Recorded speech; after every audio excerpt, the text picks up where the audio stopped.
All right, here we go. Hello, Earth Mother. Hello. My daughter's in here, Shatur. She just popped in. Hello, hello. Welcome, welcome TikTok family.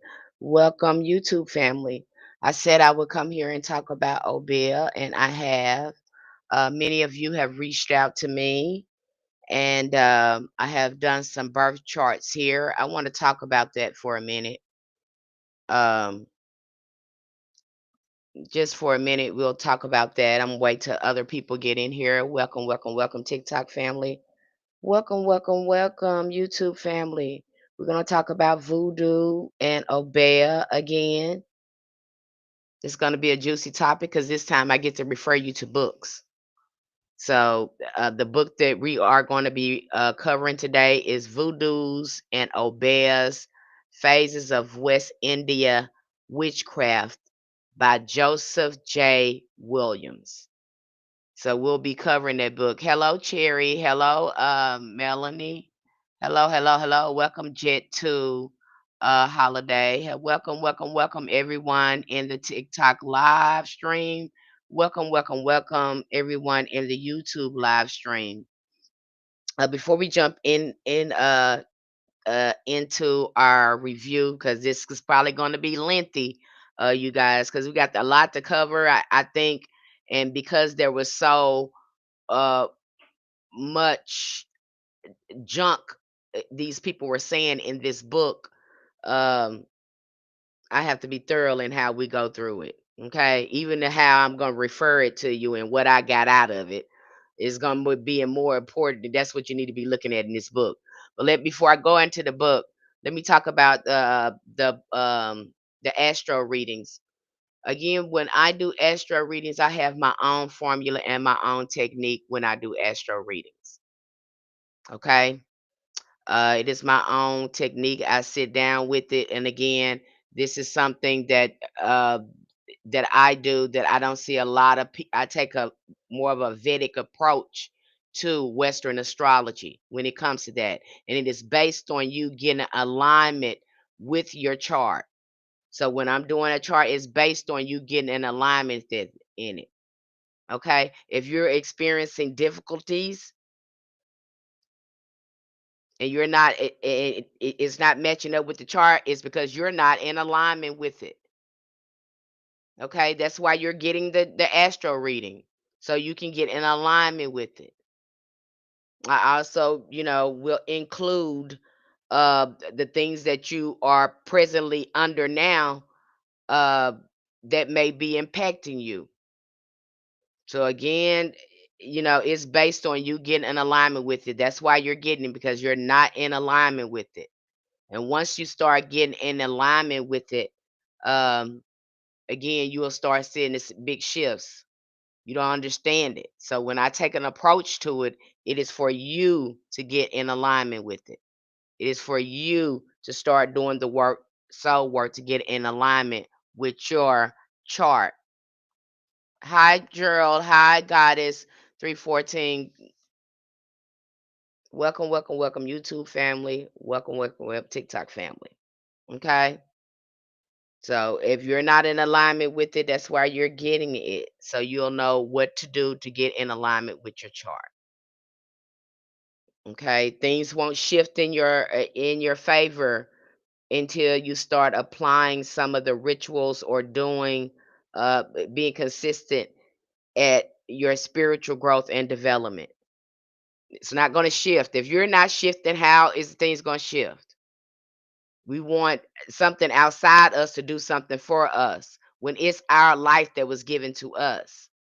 So again, if you're not ready to do the shift, I have nothing. I can't. You know, I can't make you do something. I can show you something, but I can't make you do it. Ultimately, it is your will. It is your spiritual sovereignty. If you want to see more positive shifts in your life, then you would want to do it. But I can't make you do it.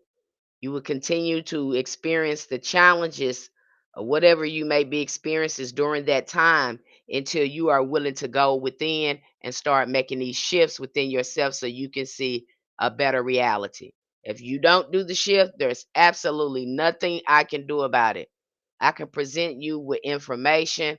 I can give you the services that you need. I can support you and empower you, but I cannot do it for you.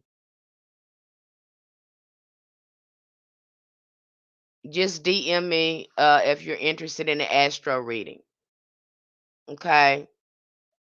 If you're interested in the astro reading, DM your time, your place, your time, your date, your place of birth, and your email address. Please don't forget to include your email address if you DM me, because I need to get you out an invoice. And when that transaction is complete, I can get started on your chart. So make sure you put in your time, your date, your place of birth, and your email address. Let me put in my email address here in the chat here so that I can here on my YouTube family. So if that's something that you are interested in, DM me. It gives a lot of clarity to what you should be doing. If you don't see like, and you will see it in your chart. You like, this is not, I'm not in a line with this. Yeah, you're not. That's why you got it to see what you need to do to get in alignment with it, to see where you should start communicating with your ancestors. I would think that is the reason that you're getting it. Okay. And if you're not in alignment with it, again, we have all these blocks. Are in denial because I don't know what's going on, you know. But when you're getting that, it's saying, hey, this is the work that I need to do. This is I need to get in alignment with it. Okay. So you will get all the details in that. Now, if you don't want to accept that, you don't want to do that, you don't like my formula, the way I set up the astro reading, then I don't know what to tell you, because I mean I'm telling you it's going to be hoodoo style all the way, and this is my formula, the Vedic approach that I take to astrology to get again get you in alignment celestially, because you are a star. For you to understand that you are a star, so you can understand your soul lessons, the time you came here, your ancestral work that you have to do, your growth and development that you need to do, refining the star in you. That's it. Getting the lesson. So it's based on you get in alignment with it. A lot of us are out of alignment. Okay, we have our chart, we have this, we have that. We also know we have shadow parts of ourselves that need to be refined. That's going to be in your chart. Okay. And the shadow work is to get you in alignment with the chart. So shadow work is usually included in the chart. There's some recommendations in there. Sometimes I even put rituals in there, moon rituals in there. I mean, I give you a thorough thing. Now, if you don't want to do that, you know, and you don't like the way I present the information, or you don't like my formula, I have no control over that. Okay. I have no control over that. So you can take it with a grain of salt. But again, it is based on you getting in alignment with some of these energies that you need to correct or work better with. Okay, you'll even see the elements and that are recommended for you. So I want to just give clarity about that. It's based on you. High African no hyphen. It's based on you getting in alignment with it, and you'll have all that information there in the chart. So now that we're done with that, let's move on to our very juicy book. Now you have already gotten this book in our community. That book dropped today for some of you. If you haven't reviewed that book over there, I suggest that you do it. I've also posted a documentary over there on Obeah. Okay, so you are fully equipped. I mean, you fully are educated about Obeah, because it is, when you start looking at Obeah, it seems like it's the mother of the diasporic religions when we start to look at Obeah. Okay, so the name of this book, let me put it in the chat because some people might gonna be saying, Miss Penny, what's the name of the book? me see if I can get it right here.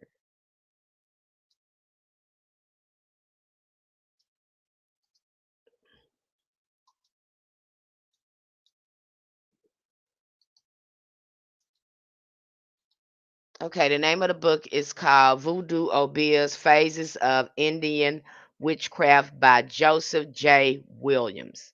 The book is by Joseph J. Williams. And you guys, it is a hard read because I told you, I think I read this book.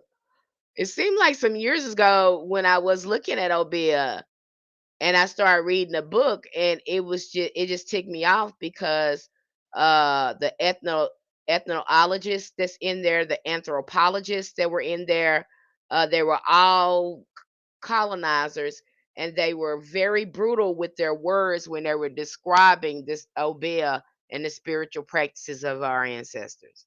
I just got so ticked off. I mean, it was just lies after lies after lies. And so, but there are footnotes in there, like the footnotes in there that kind of try to straighten that out. But for the most part, that book is though those people were racist. I'm just going to tell you the truth. Okay, so you might be triggered when you get that book, but there is some gems in there, and that's what I want to talk about today. And I have my notes here, some of the things that I noticed in the book, and then we're gonna chime in. Again, I remember Obeah from the movie Meet Joe Black. Okay. I heard somebody, that's the second time I heard somebody mention it. Okay. So again, let's jump in here. And one of the things that intrigued me about looking at Obeah, it really intrigued me, is the consistency with this serpent sort of spiritual essence that it had. And you're seeing it among not just with that culture with the Akan, because they're saying that it comes from the Ashanti tribe as well. And we're gonna dive into that. But what I see is this consistent serpent veneration in there. And when I was going through this book, the ancestor was just like, the serpents are connected to the great mother. I was like, sure is. You taught me that. You taught me that the serpents was connected to the great mother. She said that is where it's coming from, baby. You know, so that really is something. So let's dive into there and just look at my notes. In Voodoo, Obeah phases of West Indian witchcraft, Joseph J. Williams gathered early colonial academic writings on African spiritual traditions of the Caribbean. Now you're seeing it in two places, the Caribbeans and Jamaica. So we're going to talk about it here in the Caribbean for right now. Though filtered through a racist Christianized interpretation, it is, the fragments he preserves point toward an ancient global spiritual system, one that honors the serpent, the sun, and the great mother as central forces of creation, wisdom, and transformation. And they talk about that in that book.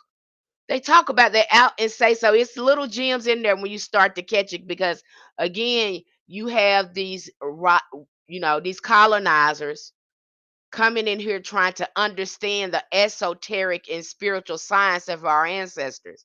So some of them got it right and was not, in the footnotes you'll see that, but even then that they're limited through their prejudice perspective. Voodoo's obeahs, okay. They're limited, okay, and how because they're prejudiced, so they're looking at us as primitive people. We don't know what we talk about. They don't know we're advanced civilizations. They're in the eyes of God. They're looking at God when they look at us. They don't know that, okay? They don't know that. High ether strength. Hello, hello, hello, and so they don't know that, okay? Obeah, far from being a mere practice of witchcraft or sorcery, is a remnant of the primordial science of divine energy rooted in sacred feminine power that birthed civilization itself. Okay, because they're calling it Obeah, but again, they're spelling it you can see it spelled Obia as well. as what is that? I seen it too. AUBA. Okay, so it's being spelled and being called called different names among the indigenous population, but they do know that it exists. Okay, and all of them seem to connect with it through the serpent. Hey, Masters of Potion, welcome, welcome, welcome. Okay, so all of them seem to be in connection with this understanding and concept of this serpent. Okay, they definitely saw those a sort of what I want to say consistencies among them. I definitely seems like Obeah's always mentioned with Indian magic. It is, and this is what I want to talk about in that book too. They're constantly telling these people that they from Africa. You know what I'm saying? But it don't make sense because again they are calling this Indian witchcraft. Why are you calling this Indian witchcraft? And you're constantly saying these people are from West Africa or from Africa. It doesn't make sense. See, sometimes that's why y'all I be tripping about that Africa thing because it seems like you're going out of your way to rename a people that ain't even from there, and then you're looking at the title of this book. You're saying that this is Indian witchcraft, but the people is from Africa. Oh, it gets juicier when you go through this book because we just covered how did Hinduism get into Hoodoo. You see Hinduism in Obeah, the oldest knowledge of serpent of that type of serpent of veneration is in Hinduism because they were not touched by colonization in that way. So a lot of their esoteric and spiritual sciences, it was written down. That tripped me out. Mentioning in this book. Oh, it just made my mind wonder even more. I'm telling ancestors, I'm like, what is happening here? Okay, because you see it here.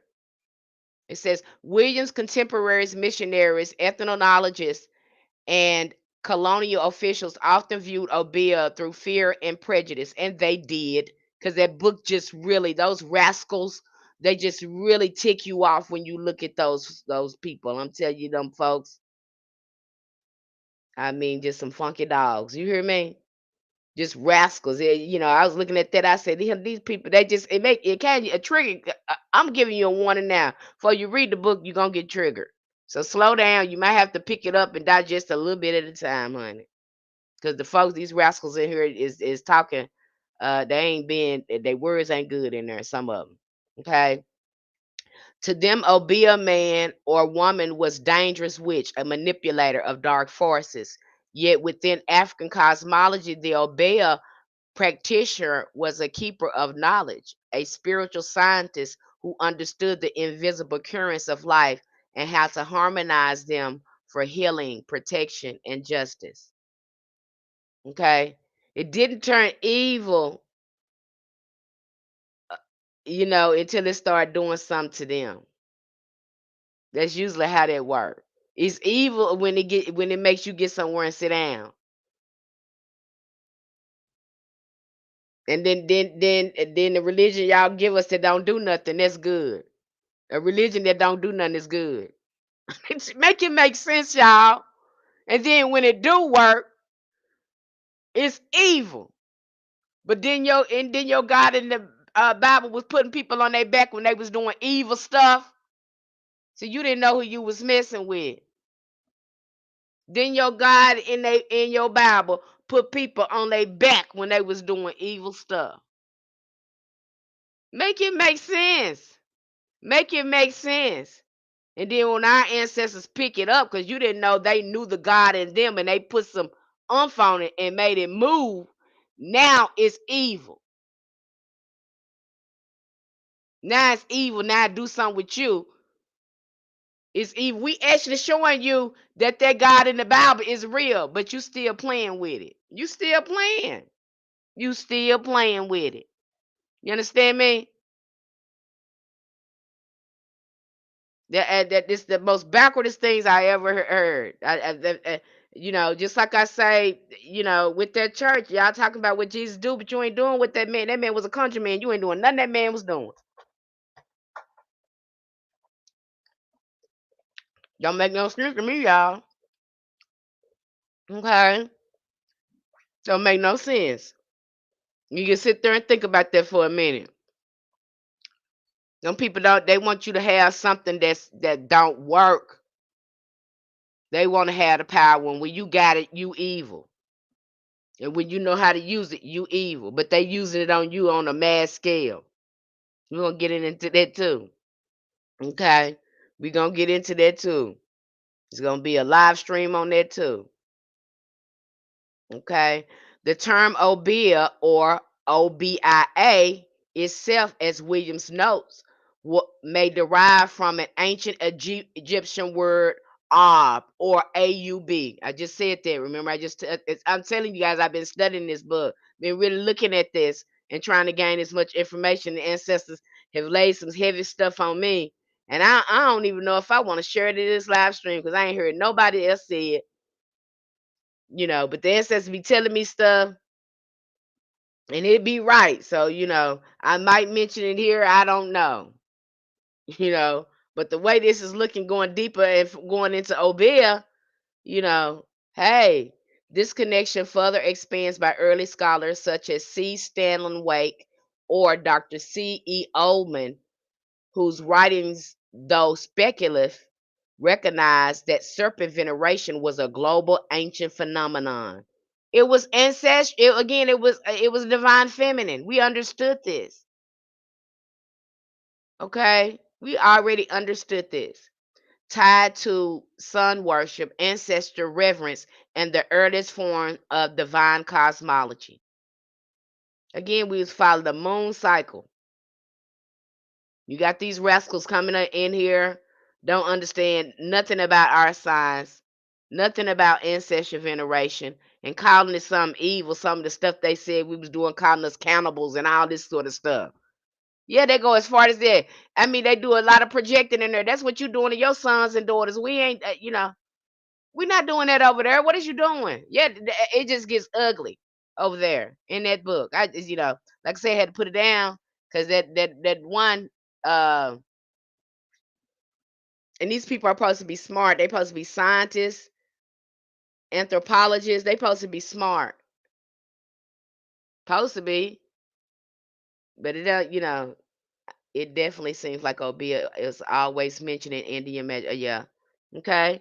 And my thing too, you guys, we have to look at the part too. Is when they refer to Obeah, although they say it is coming, it came from Africa, it's always described as Indian magic. Don't you find that the suspicious that doesn't that leaves you curious? It leaves me curious. Like, why are you calling that Indian magic instead of saying these people from Africa? And then you start to understand there were dark people in the Caribbean, already in Caribbean. There was already dark skinned people in Jamaica. There was already dark people there. Did they I'm not saying that no Africa was mixed in there, but I'm saying that there was a large population of dark skinned people that were being moved around to different places. And all of them weren't coming from Africa. It's easy to say that when all of them share a same skin tone. It's easy to say that, but that's definitely not true. Okay, that's definitely not true, especially when you start looking at the science of our ancestors.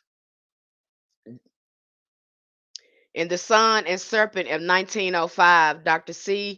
Uh, C.F. Ullman, Bridgegate surgeon of His Majesty Indian Army, wrote that the serpent worship in India did not originate there, but was a branch of worship of sun and the serpent, which was well nigh universal.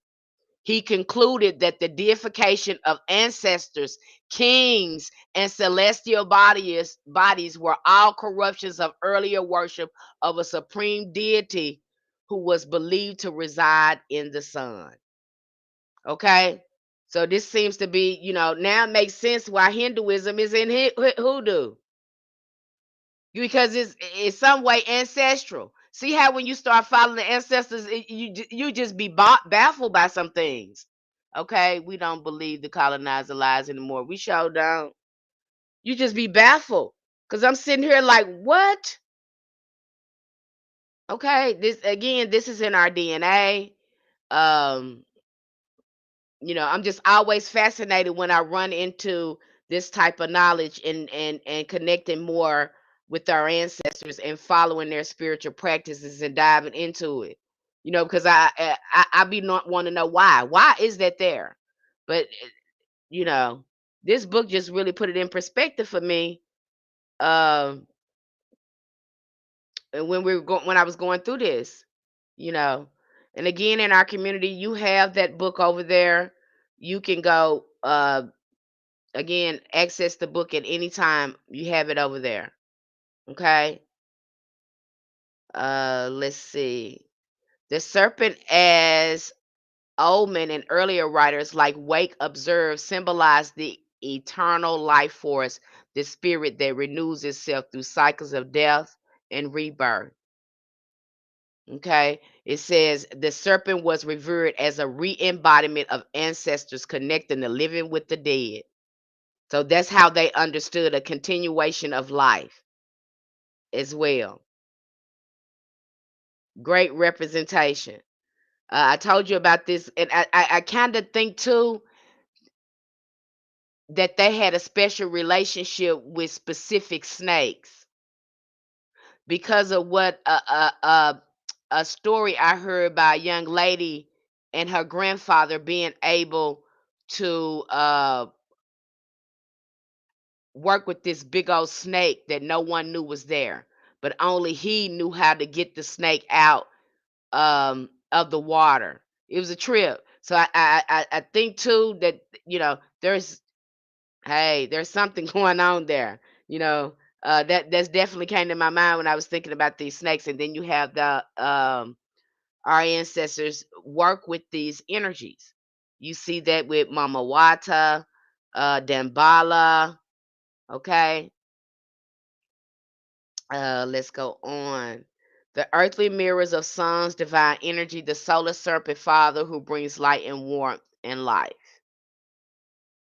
Yet within Oman's conclusion, something deeper emerges before patriarchal sun cults and phallic reinterpretation of serpent power. There existed the great mother traditions, a primordial reference for the feminine principle of creation.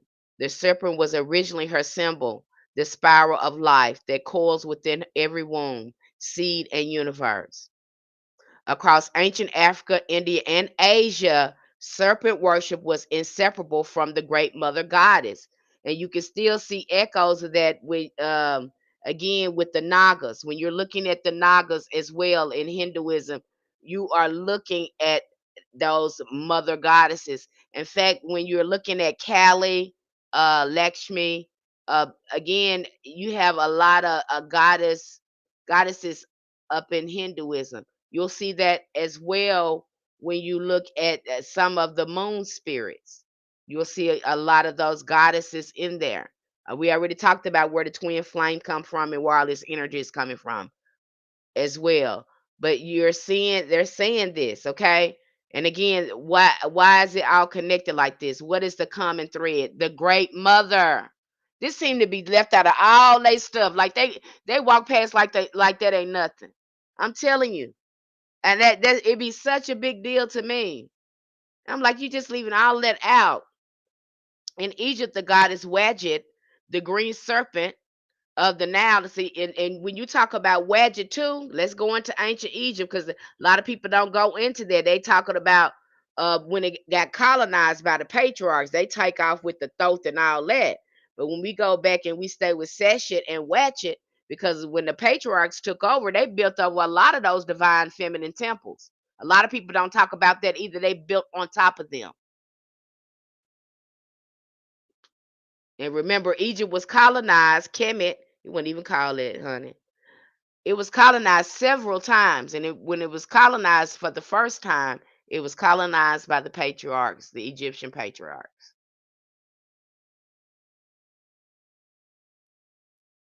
Okay, and they shut down a lot of divine feminine temples. So you'll see the temple of Watchet was shut down, as well, was built on top of. The goddess Watchet, the green serpent of the Nile Delta, was the protector of the land and symbol of royal power. Isis and Neith, ancient mothers of creation, were often depicted with serpentine crowns or sacred snakes encircling their symbol.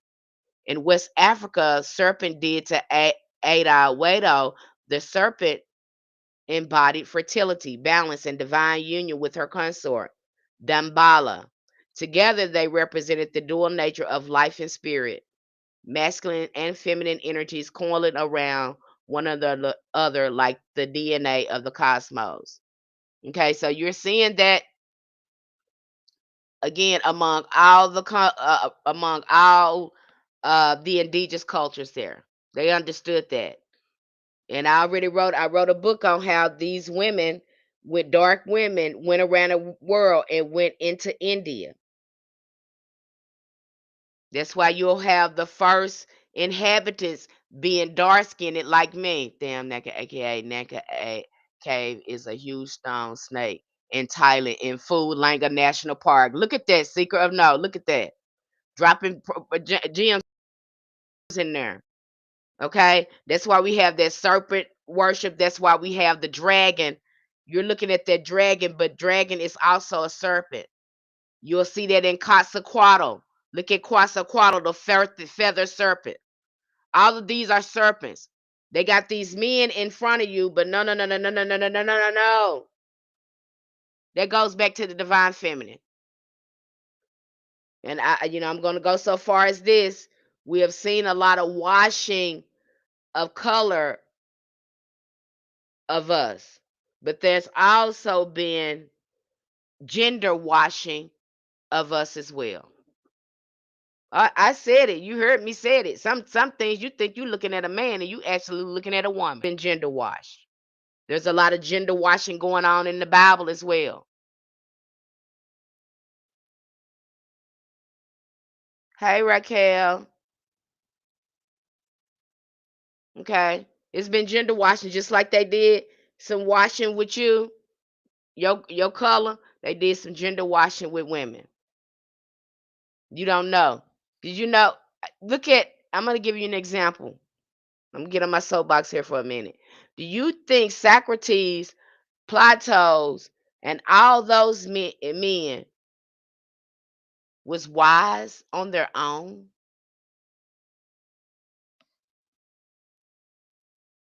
All by themselves? No. They all learn from women, but they keep that out your history books. I think I did a video on that. They keep that out of your history books. That's why you have to ask when these men start talking and opening their mouth and thinking they know something. You got to ask them, where did you learn it from? Because the only people sitting down being quiet, getting that kind of innate spiritual information is most likely going to be from a woman. I'm telling you the truth now. And the wisdom comes from the divine feminine. It's right there in that Bible, the Song of Solomon, Ecclesiastes, Proverbs, right there. It ain't coming from no man.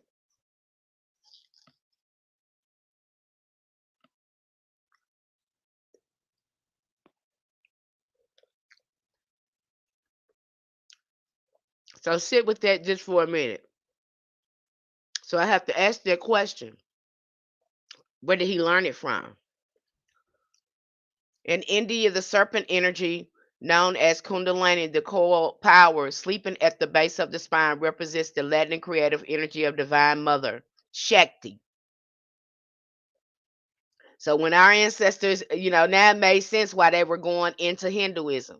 It makes sense why Hinduism is in Hoodoo. It had to be some ancestral memory going on with our ancestors when they, that's all I can call it, is ancestral memory. It had to be. That was going on. They were remembering things. When awakened, it rises upward through the chakras to unite with the masculine principle, Shiva, in the crown of consciousness. These parallels reveal the serpent veneration was not satanic or primitive, as colonial theology claimed it was. Uh, the worship of life force itself, the same creative intelligence embodied in the great mother who gives birth to gods and human worlds. Okay. It goes on to say, thus in Caribbean, when Obeah practitioners invoke the serpent spirit, when they worked with the earth, herbs, ancestral forces, they were not practicing black magic. They were participating in an unbroken spiritual lineage of mother wisdom, preserved in the New World despite slavery and colonization. Okay, they got this from their mothers.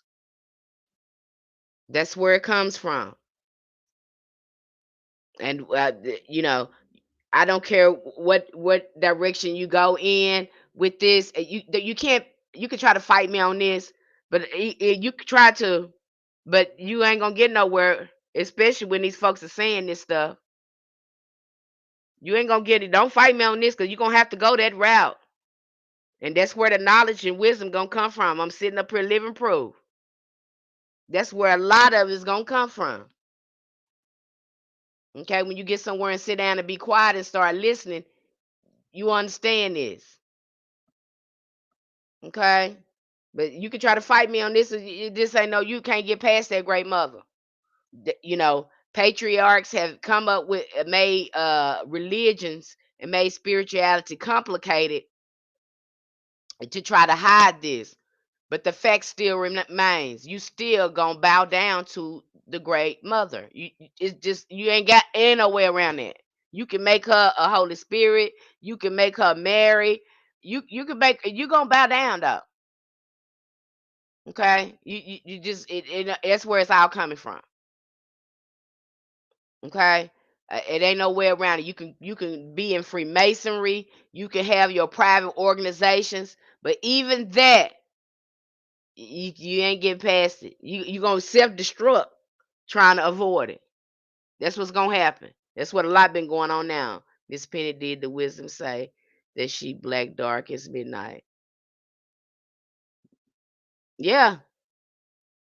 Okay. The dark mother. That's what you're gonna have to go into. You're gonna have to go into that. Embrace that. I don't hear a lot of people talking about that. But that's what I be looking at when I be looking at this information. And a lot of this come ignored. I don't hear a lot of uh, patriarchs talk about this in this way. They'll talk about men, but when they start talking about divine feminine, they make her look like she wicked. You doing the same thing that the colonizer do to all of us. You gonna try to make me look bad when it comes to me. It's got to be evil and chaotic and stuff. But make it make sense. But it's good enough for you to use. But when it get in my hands, it's chaotic. Women don't need to have it. It don't make sense. I've heard many of the so-called woke brothers and they're bright on a lot of things, but when it comes to them talking about divine feminine, they don't get it right. That's why I say you need to be sit down and be quiet, because you don't give birth to children, and you don't embody the energy.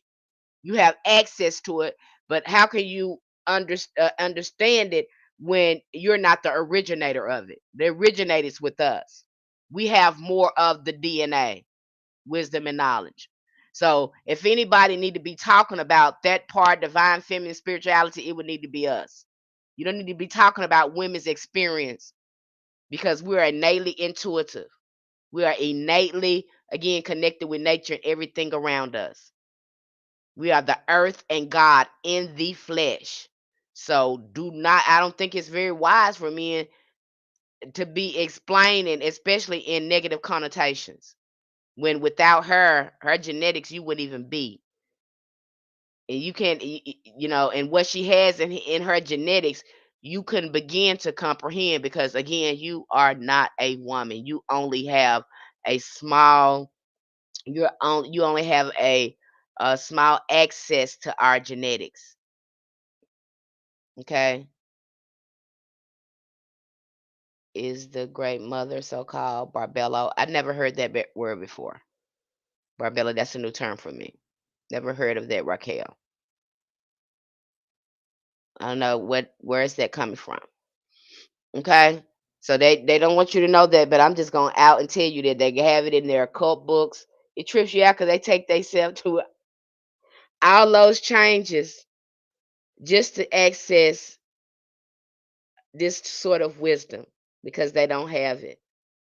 And for women, as we age and we start having children, we get a chance to personally experience this energy because we give life, we raise children, we teach children, we get a chance to live in the essence of godhood in a way that is, byproduct is passed on to us. They don't get that. Oh, I thought the Gnostics called her Sophia. I think the word for that is Sophia in in Gnosticism. If I'm, that's where I've seen him. I haven't seen Barbello before, but I've seen Gnosticism. I mean, I seen Sophia. Okay,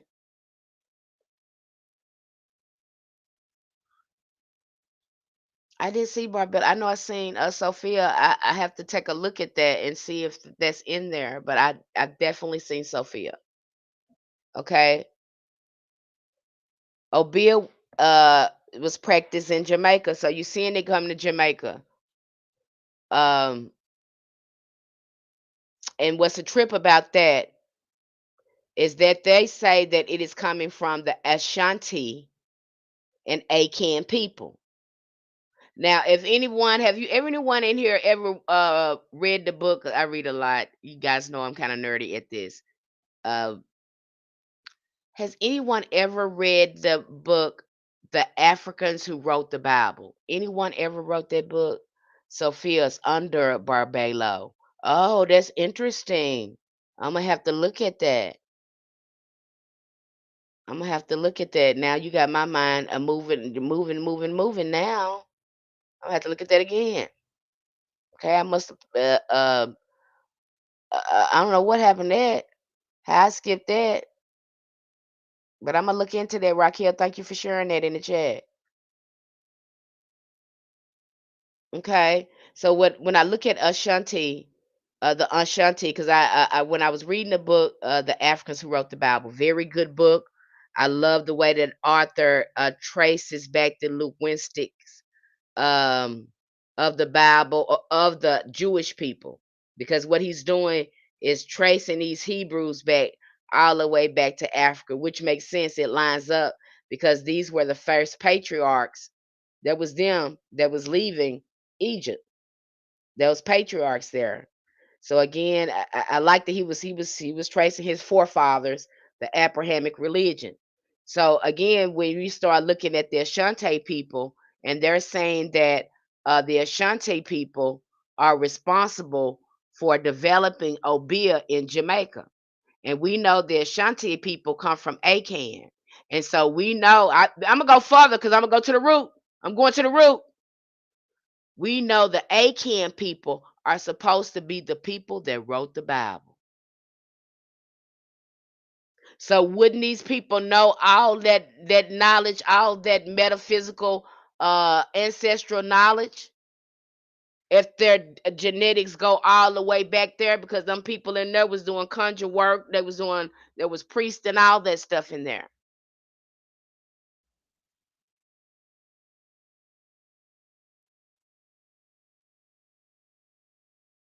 Please do, and to ask my question again if you don't mind. So, how do we know what we are reading is true? I just got questions.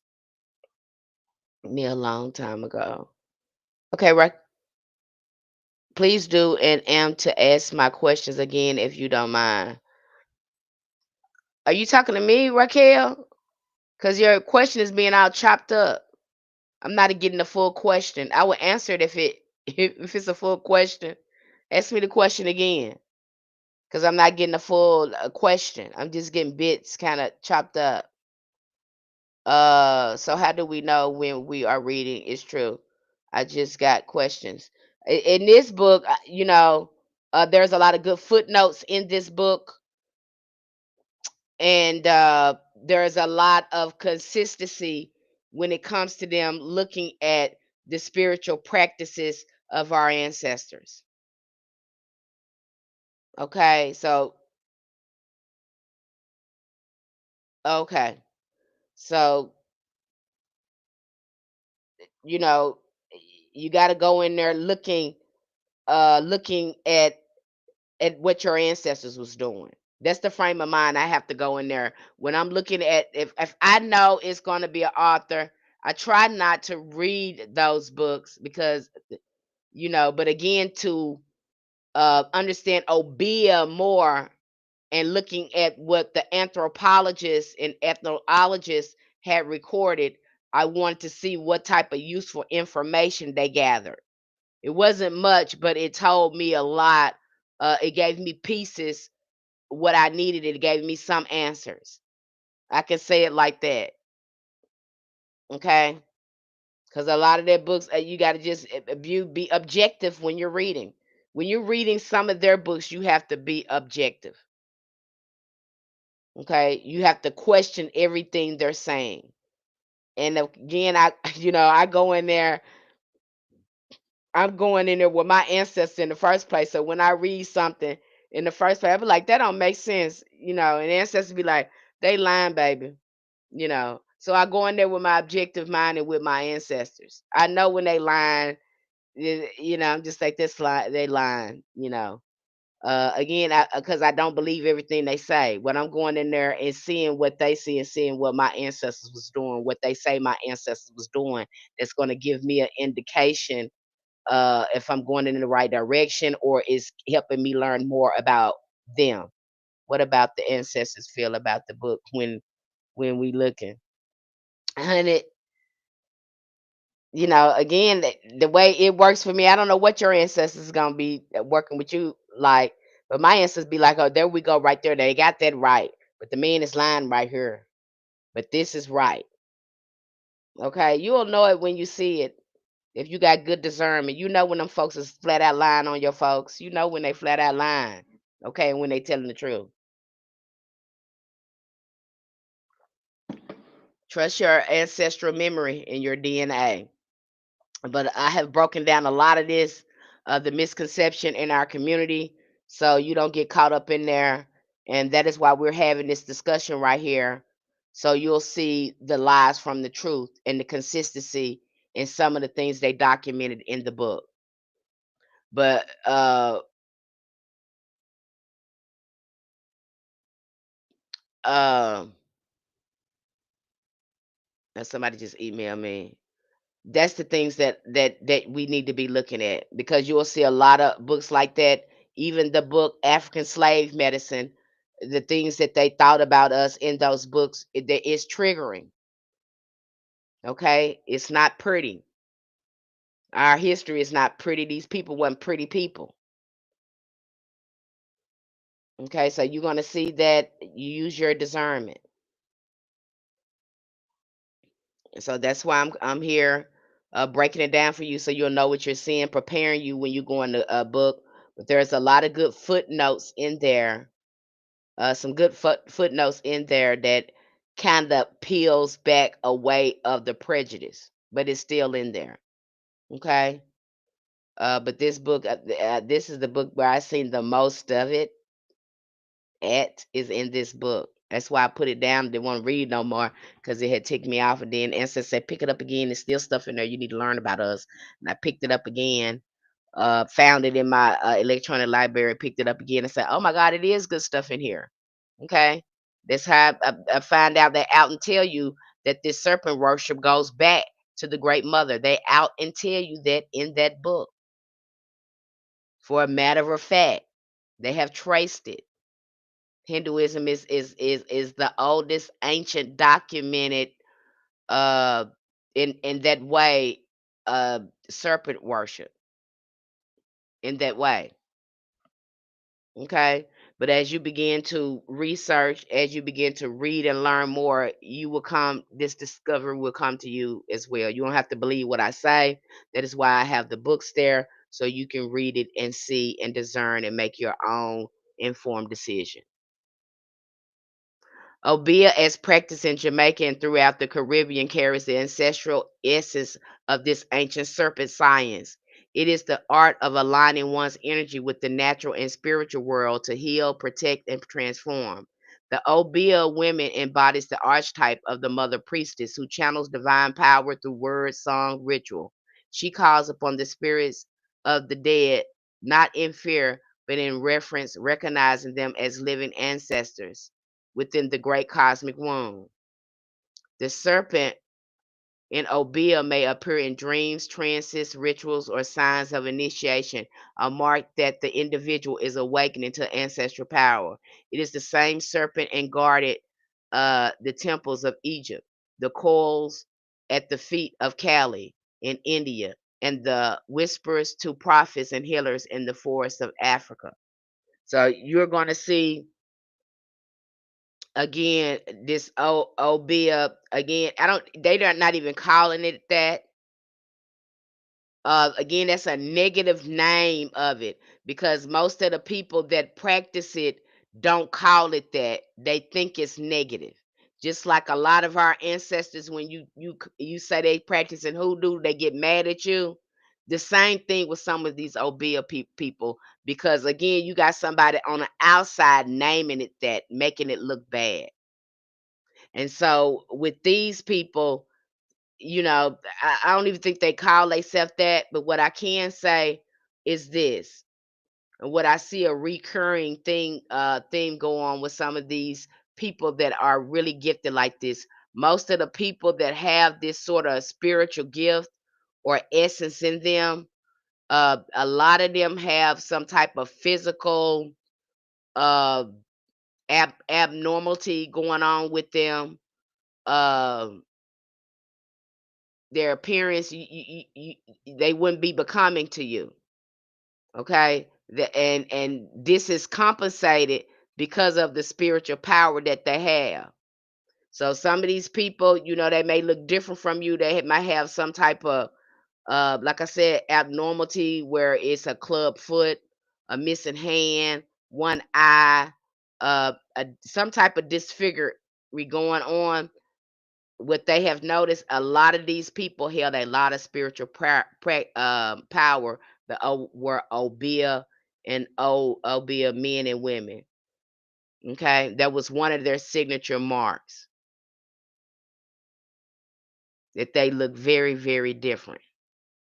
Okay, and this was supposed to be, again, they looked at it as being marked by the spirit. That mark gave them the superpower to do the things that they do. They were very peculiar looking people.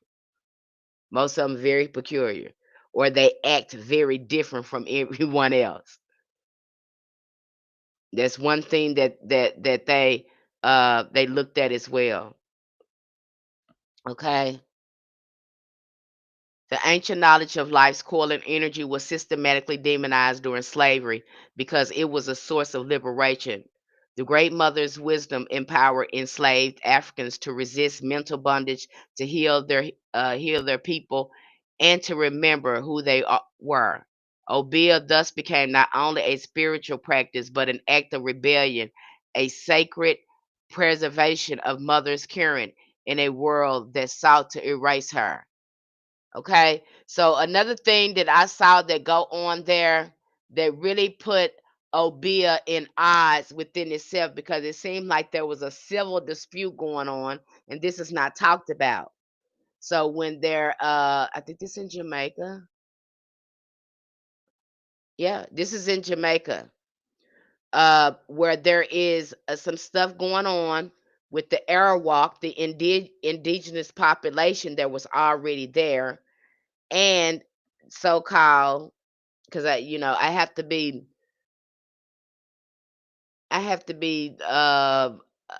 careful on how I present this information. But you have two different spiritual sects that's going on. You have the Myal, and I know some of you said, "Oh, I have never heard of that before." What is the Myal? I hadn't heard of it either. I hadn't heard of the Myal either. I hadn't heard of it. I was like, why is this coming up? And that name is Myal. I have it up here. And it should be in the title of this video here. Okay. I said, what is that? Again, when I began to look at Myal, because they were conflicting with Obeah. They were saying, hey, because Obeah, uh, they were trying to set themselves apart because now the colonizers looking at Obeah and saying, hey, uh, this is a problem here. And then Mayo is saying, hey, we don't do that. Okay. And I'm like, what is the difference in these two? They're staying in the same space. So what is the difference in these two? And so what I'm seeing here is that Obeah, to me, and that's just my take on this, you guys, you do your own, you make your own assumption. But my observation at looking at Obeah is more conjure based. It's more two-headed work. And Maya, again, it's an indigenous system, again, focused on ceremony, ritual, and herbalism and nature. Okay, that's what they're focused on. It you know it is focused on more on the healing aspect of things versus Obeah. And again, so when they're calling it Obeah, they're orchestrating their magic. They're orchestra. This is not a good title. I don't think these people even want to go by this because this again, these people are orchestrating them for using protection magic. So when they start using the plants again against their adversaries, such as poisoning, and that happened. The Maya, they was like, "How dare they?" No, no, no, no. They're doing witchcraft. So they're calling at a Obeah out of disrespect for their spiritual practice.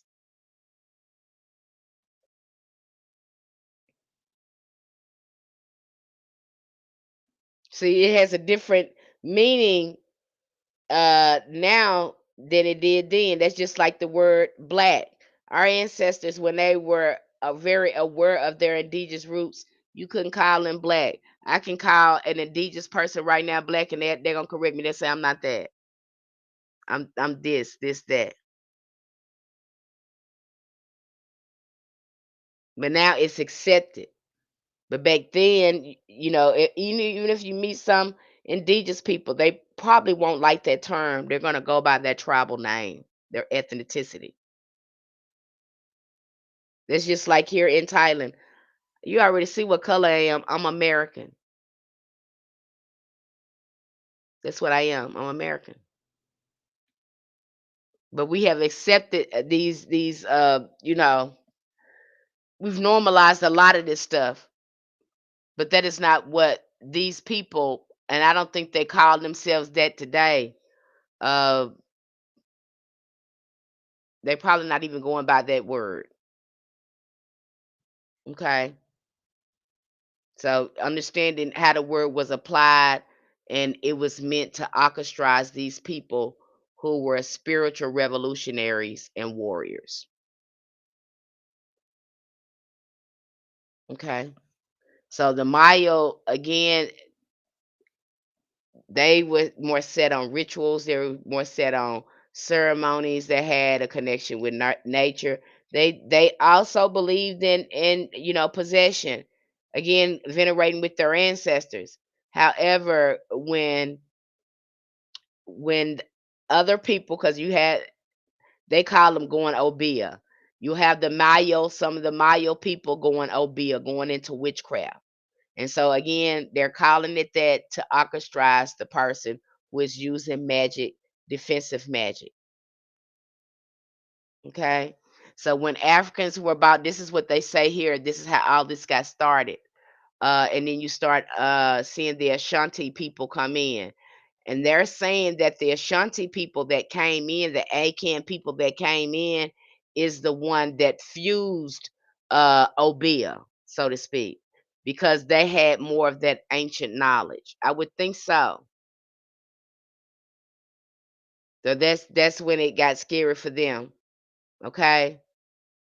When the Africans were brought to Jamaica, they encountered these Arawakan spiritualists, and rather than erasing their beliefs, a synthesis took place.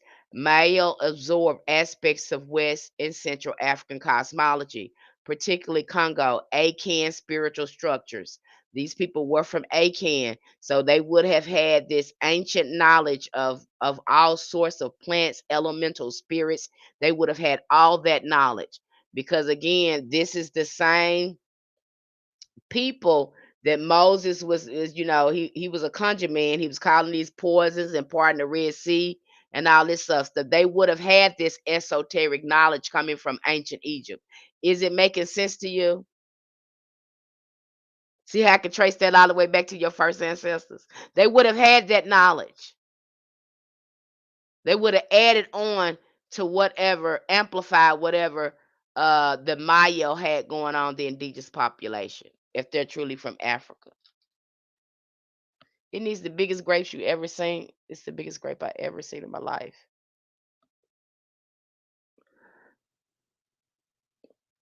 Okay. So that's what happened there. There was some absorbing going on.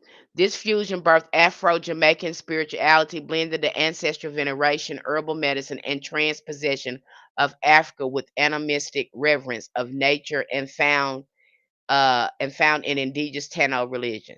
So that usually is going to happen among indigenous cultures. They will again become one nation.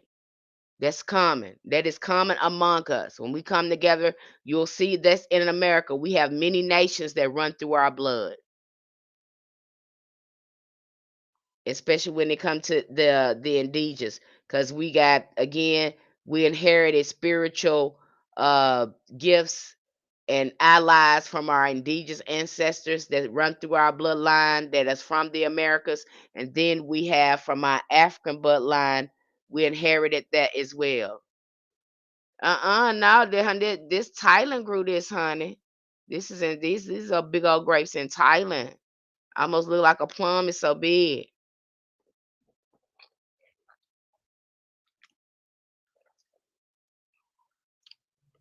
Okay, so you see the blending going on, the synchronization. Same thing happened with Christianity. It is good. Okay. Same thing happened with Christianity. They start synchronizing it and they did this wherever, it seems like they did this wherever they went to make things easier for them. And they had the spiritual knowledge to do it and the technology, and that's what they did. You'll see that go on with Umbanda. You'll see that go on in Catholicism. They even have indigenous uh saints in Catholicism. Okay, so you're going to see that happen. Our ancestors, again, they were very aware of how important uh their spiritual practices was, and making sure they were in harmony. Over time, Maya evolved into revivalism. You're going to see them talk about revivalism in a book as well. A movement that merged African ritual structure with elements of Christianity. See how it's starting to look like hoodoo, and I'm seeing a lot of that go. It started to happen there. Okay, you start seeing it start looking like hoodoo. Yet its core animistic and ancestral practices remain alive in rural areas. Maya was rooted in the collective healing, protection, and spiritual harmony, a communal religion focused on restoring balance between living and the ancestor. In contrast, Obeah became marked with both socially and spiritually as the shadow of Maya. So they're saying, hey, these are people that went renegade. They're no longer in the religion. With that, you would call them backsliders. They're not in that religion anymore. They're doing something else. They're witches now. Okay, so see how the term got changed around. Maya is forbidden twin. In Maya worldview, Obeah represented the misuse of sacred power for domination, harm, or control. Colonial officials exploited this division, and they did. They do that with they did that with Martin Luther King and Malcolm X. It's gonna be some division there, and they're gonna play on that. Okay, so they played on that with them. Now, when I start seeing this stuff going on with the ancestors, I'm kind of, I'm conflicted when I see stuff like this going on with them. And again, they use that to their advantage, often employing Obeah men to manipulate or pacify enslaved ritual coercion and to women on plantations. As a result, Obeah's name became tied to secrecy, fear, and retribution. So they're using these people's magic against each other. Same thing they're doing right now today. Nothing different. Okay, so you see that division going on with the Mayo and the Obeah. Now, it could be being practiced again under the name of Myal, but again, it got called Obeah because people was using it for defense work. Okay, that's why I got called that when people start using it against colonizers. And then you got somebody coming after everyone. You might have one that's using it in a revolutionary way, and then it threatens the whole spiritual practice. And these people are trying to separate themselves from that, and so they're going to call them another name in order to save the spiritual practice. So you kind of see, because they're not going along with what this person is doing. Okay, that's just like Martin Luther King wanted to be separate from Malcolm X. Malcolm X wanted to be separate from Martin Luther King because he didn't believe in peace like that. He didn't believe in not in the way that Martin Luther King. Their approach was totally different, and it seemed like there was the same thing that was going on here. Okay, there needed to be some type of agreement among them when it came to their oppressor, and then you have some ancestors that for a lack of a better term, some of them were just coons. Some of them was just going along this house, you know what I'm saying? House coons, you know what I'm saying? They were just people, yes master people. And so some of them was so sick in their mind, uh, they went along with the program, and then you got others that is saying, "Nah, we need to do something with these people." And so I think that was the conflict that looked like the conflict that was going on between Obeah and the Mayal. I don't even hear much about the Mayal as much as I did about Obeah. This is the first time I heard Mayal being Myal, whatever it is. Myal, is that what it is? That's ancestor Myal. This is the first time I've heard it being mentioned in this book. If you've heard it somewhere else, put it in the chat because I've never heard of it. Have you ever heard of that before? Because I had never heard of it. You know, I was like, well, why is this not even mentioned? Both Maya and Abia are intertwined with serpent veneration, a symbol found across Africa, the Caribbean, and Asia. So it's all time back. I mean, even ties at the Asia. I told you I look here in Thailand and look at their stuff, and that stuff. I said, oh my, they altars and things. I'm like, this stuff look like voodoo. It look like hoodoo. What am I looking at here? What am I looking at here? Again, when you start following your ancestors, it's just no telling where they're gonna lead you. Okay, you think you need to be initiating or whatever, but really they be showing you them. I think you need to understand who they are before we start uh doing things like that. Let them lead you to do it. Okay. And we're jumping in there real deep when it comes to understanding jumping into a religion like that. Often associated with Egypt, later identified again, as Obeah represents, and I just talked about that. Let me go down here. Okay. So when I was looking at Obeah and looking at these anthropologists and seeing what they were saying about it, again, the things that I put together that it comes from the divine feminine, and looking at Obeah as well, and a lot of people want to say they want to practice this knowledge. They want to get into learn Obeah and what I can say, and then meeting with what's his name? I forgot it. If Effie West, I think that's his name. Meeting with him and having a discussion with him, and again, trying to learn more about Obeah. First of all, to understand Obeah, you would have to read, and I will say this again, every occult book to comprehend it. It's just how old it is. And even then, you're not scratching the surface of it. And an Obeah person does not interact with the world. These people, they are conjure people. Again, they are always in contact with spirit. And the path of Obeah, like the ancestors told me, if this is a practice that you want to go into, uh, you would totally be initiated again by spirit. And see, that's where the real initiation happens at. I know you think it happens with the religion, but no, the Obeah priests and women, they learn directly with spirits. They know how to call spirits, and spirits directly teach them. What these other high magic people go into lodges and fraternities to do, these people do this solitarily, alone. That's why they can work with a variety of different religions and each a different type of deities, because they, again, they're doing this through the work of their ancestors. The ancestors are initiating them.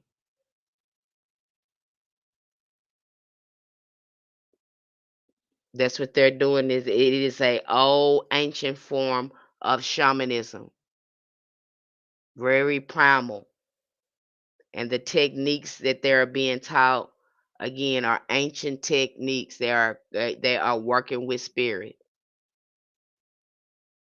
Their ancestors is initiating them. That's what's happening there. That's why you could, who can initiate. There's not a fraternity or anything that could initiate them. That's why I tell you, you got to read all these occult books to learn it, because there is no one that can initiate them, except it would have to be familiar, somewhat ancestors in there that knows that knowledge, or a spirit that is directly teaching them. I'm gonna tell you the truth. And even when the elder is teaching them, you have to still include the fact that there is going to be a lot of gaps in some of that knowledge because of what happened to us.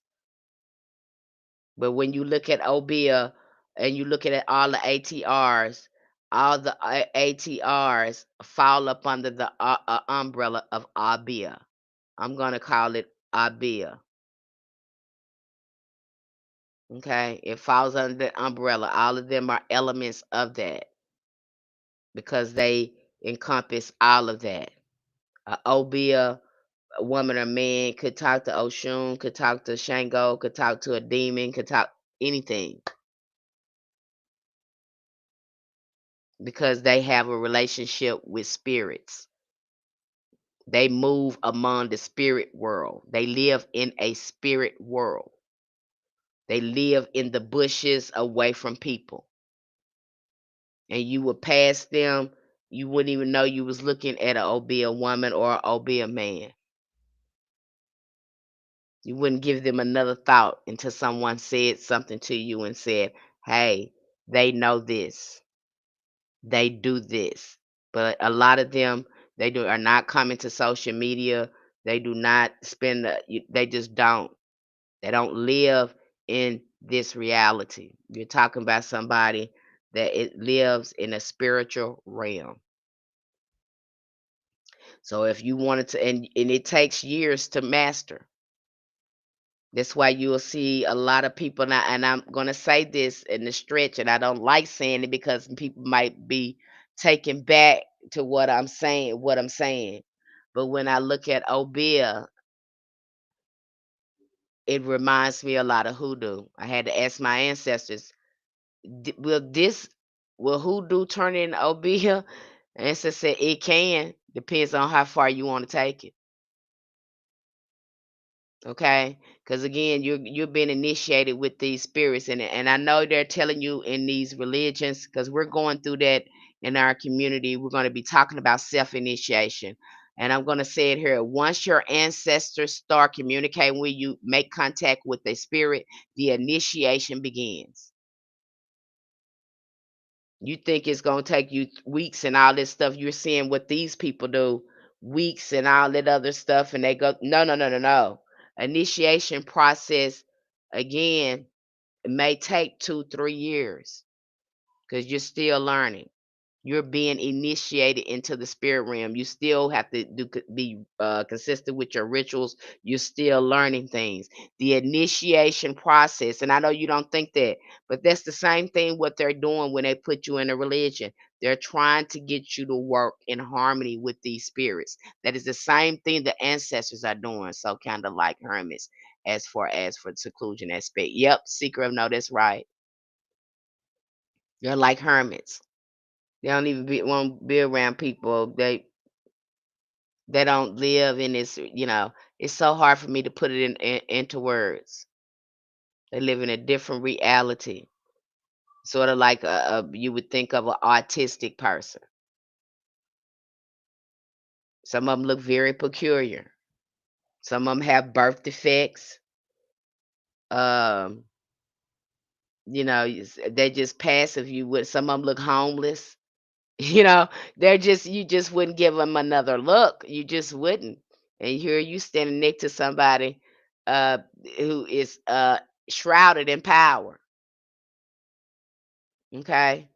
And they're not gonna be out. A lot of them don't because most of the spirits require them to keep a shut mouth. Okay? They require you to be able to shut your mouth. They not gonna you're not gonna be doing a lot of talking like that. All right? You just not. But you're gonna be there. They gonna know what they doing when it's time to help somebody.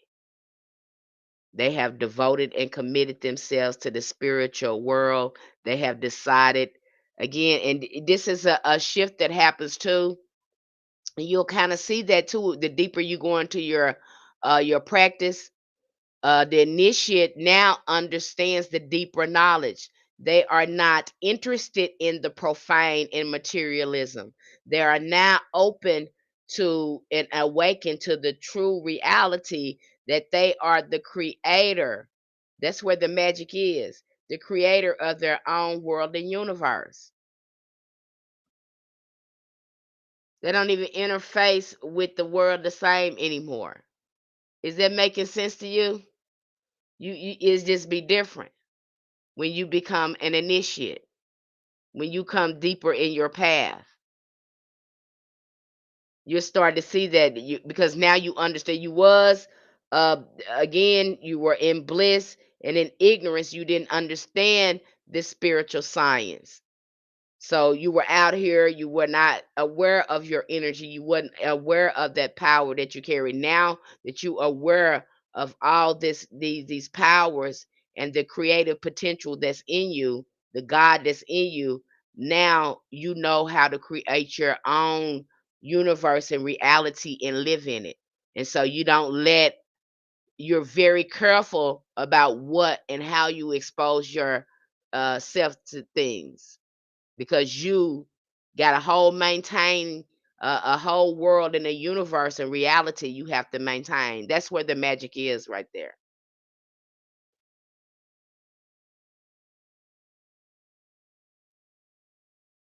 That's where the magic is right there. Now we're going deeper into that in our community. Because my thing is to get your mind right, because a lot of us are in survival mode. That is our biggest thing, and I can't tell you enough, especially over there in America. 'Cause I try to be. Again, I'm going through the same thing, you guys. My nervous system is together now that I'm sitting here, having time to focus and channel with the ancestors and show up for you guys, getting my nervous system back together. Now the ancestors are even louder now. Okay. But you have to slow down. You got to, baby. You got to.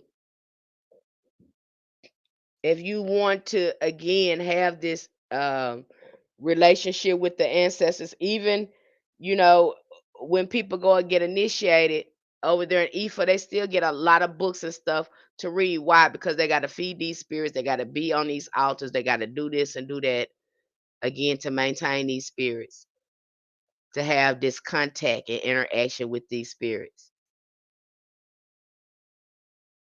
Same thing you doing over here. That is the initiation process. And then keep learning about the spiritual sciences.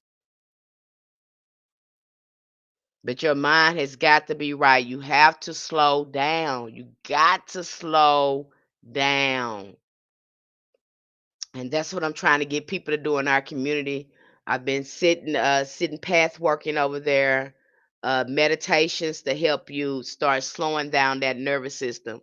And once you start slowing down the nervous system and you can activate that parasympathetic system, that's where the magic, you got to be able to feel.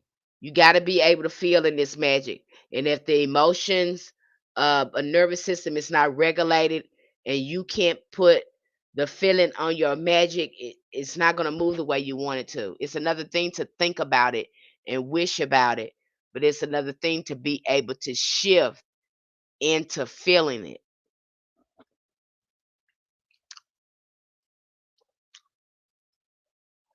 That's the biggest thing that people miss. You can imagine it, but are you feeling it? Don't, because the ancestors been working with me on it too.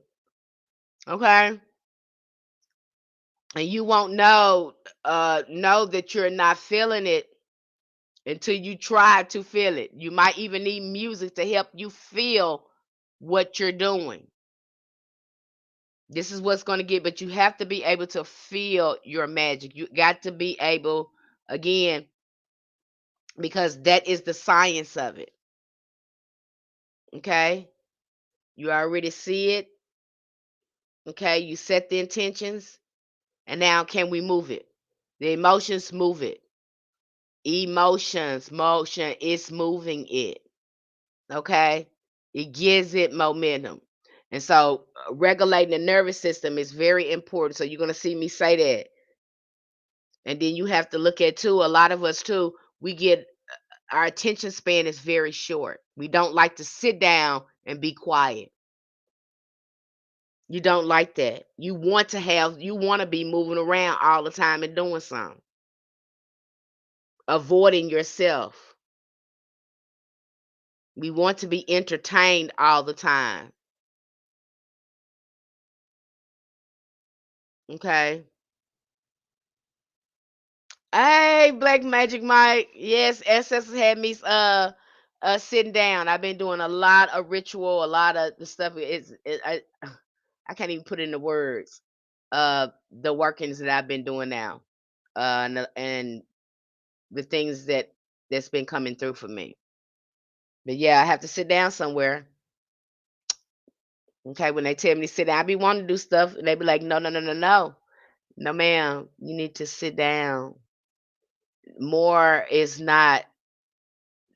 We think that sitting down, we're not doing anything. I had to tell. I don't know who I was telling somebody this, but you need to sit down is doing everything. Sitting down, that's what you need to do. You doing something, okay? We got this in our head. We can't be sitting down. That's what's messing you up because you ain't sitting down long enough to think. And these folks know that they're gonna try to keep you busy. They got you in. I need to make this video. I need to do this. I need to do that. No, you don't. You need to get somewhere and sit down. Sitting down is doing everything. Resting, you doing something, you resting. Even that's work. It's work resting.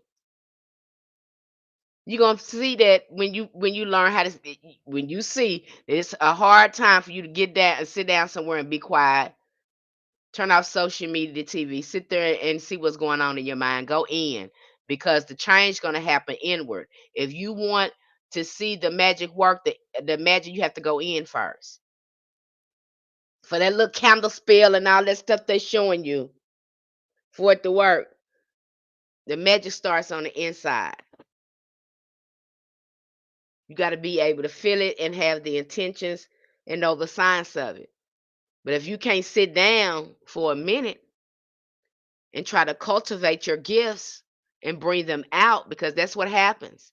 But this nervous system, and I'm sorry, you guys, I apologize. Yes, our nervous system is shot to hell because these people took us through so much. I'm so sorry. And I know it's hard. I know it's hard. I know you said, Miss Penny, it's hard. These people, they keep on doing stuff. They keep us in. I know, baby. I know. I don't like that for you. I'm so sorry that it's like that.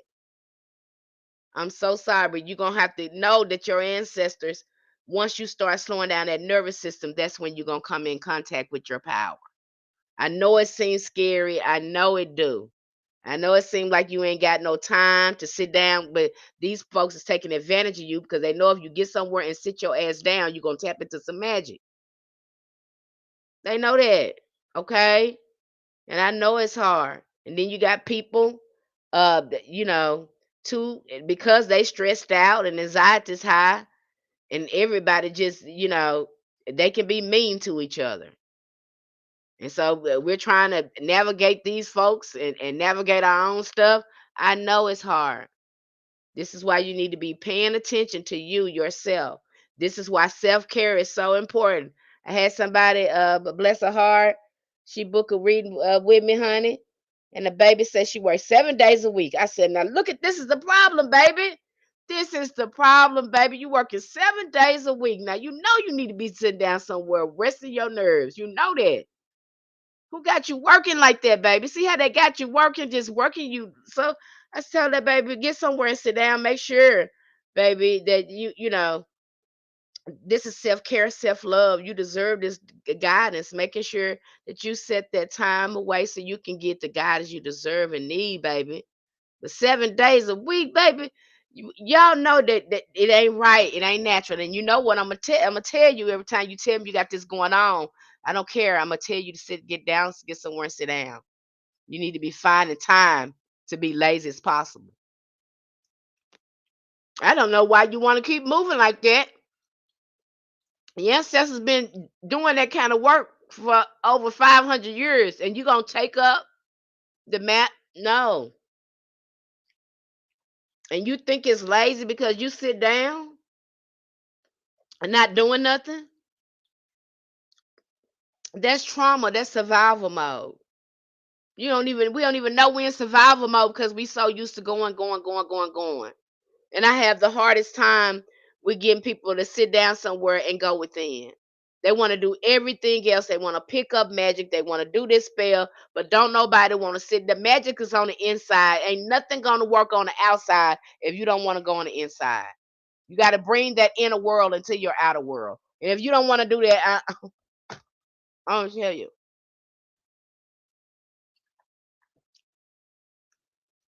It's going to take some consistency. You ain't got. This is what, again, this is the foundation of this.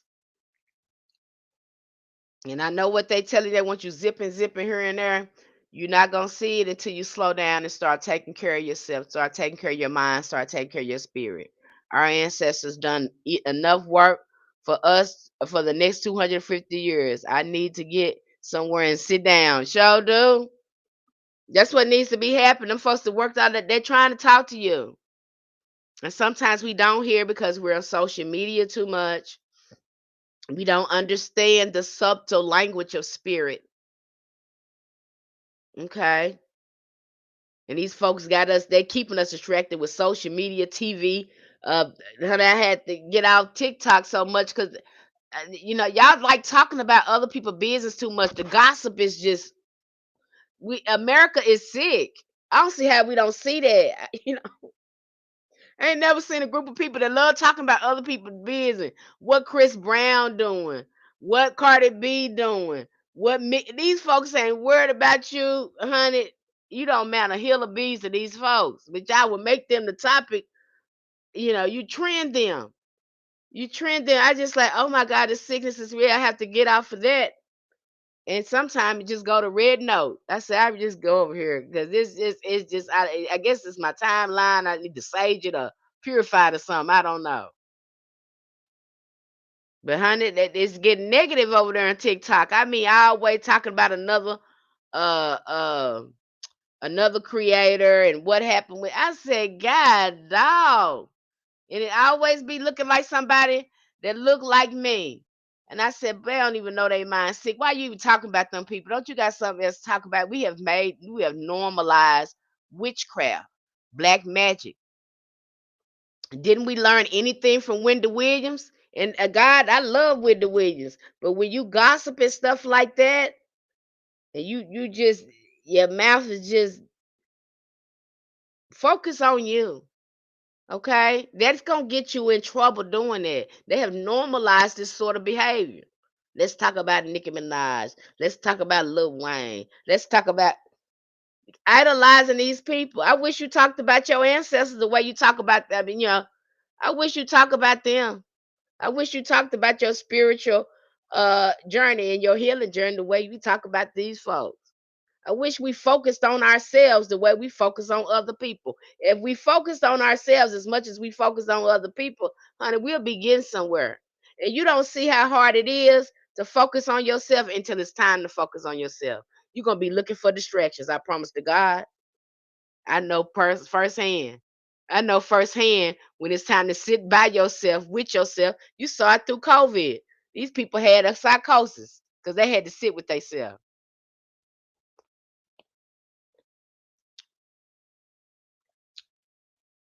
You saw it. Mental health, mental wellness, mental illness was at an all-time high when COVID was going on. People was realizing, damn, something wrong with my mind. My mind is scrambled. I can't sit still. This is driving me crazy. Okay, you won't see it. And that's how you know that trauma is stuck up in your body like that. You ain't gonna see it. Sick people don't know they sick. When you sick in your mind, you don't know you sick. Okay? Until the person outside of you is telling you, hey, look, this ain't right. Okay? And I'm telling you, beloved, I'm telling you over there the way they're doing you over there that got you sick in your mind. Okay? You don't know your power. You're disconnected from your ancestors. You confused. You're in survival mode. They got you running around here, just running, talking about stuff that don't mount to a hill of beans. Don't apply to you in no way or form. Ain't helping you at all. Okay? And I have the hardest time ever getting the people in my community, bless their heart, trying to slow down.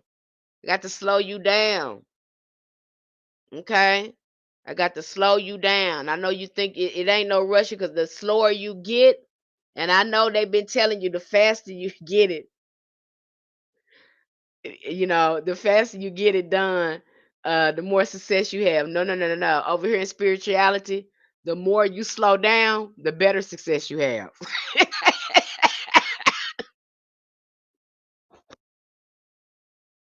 It's totally opposite over here.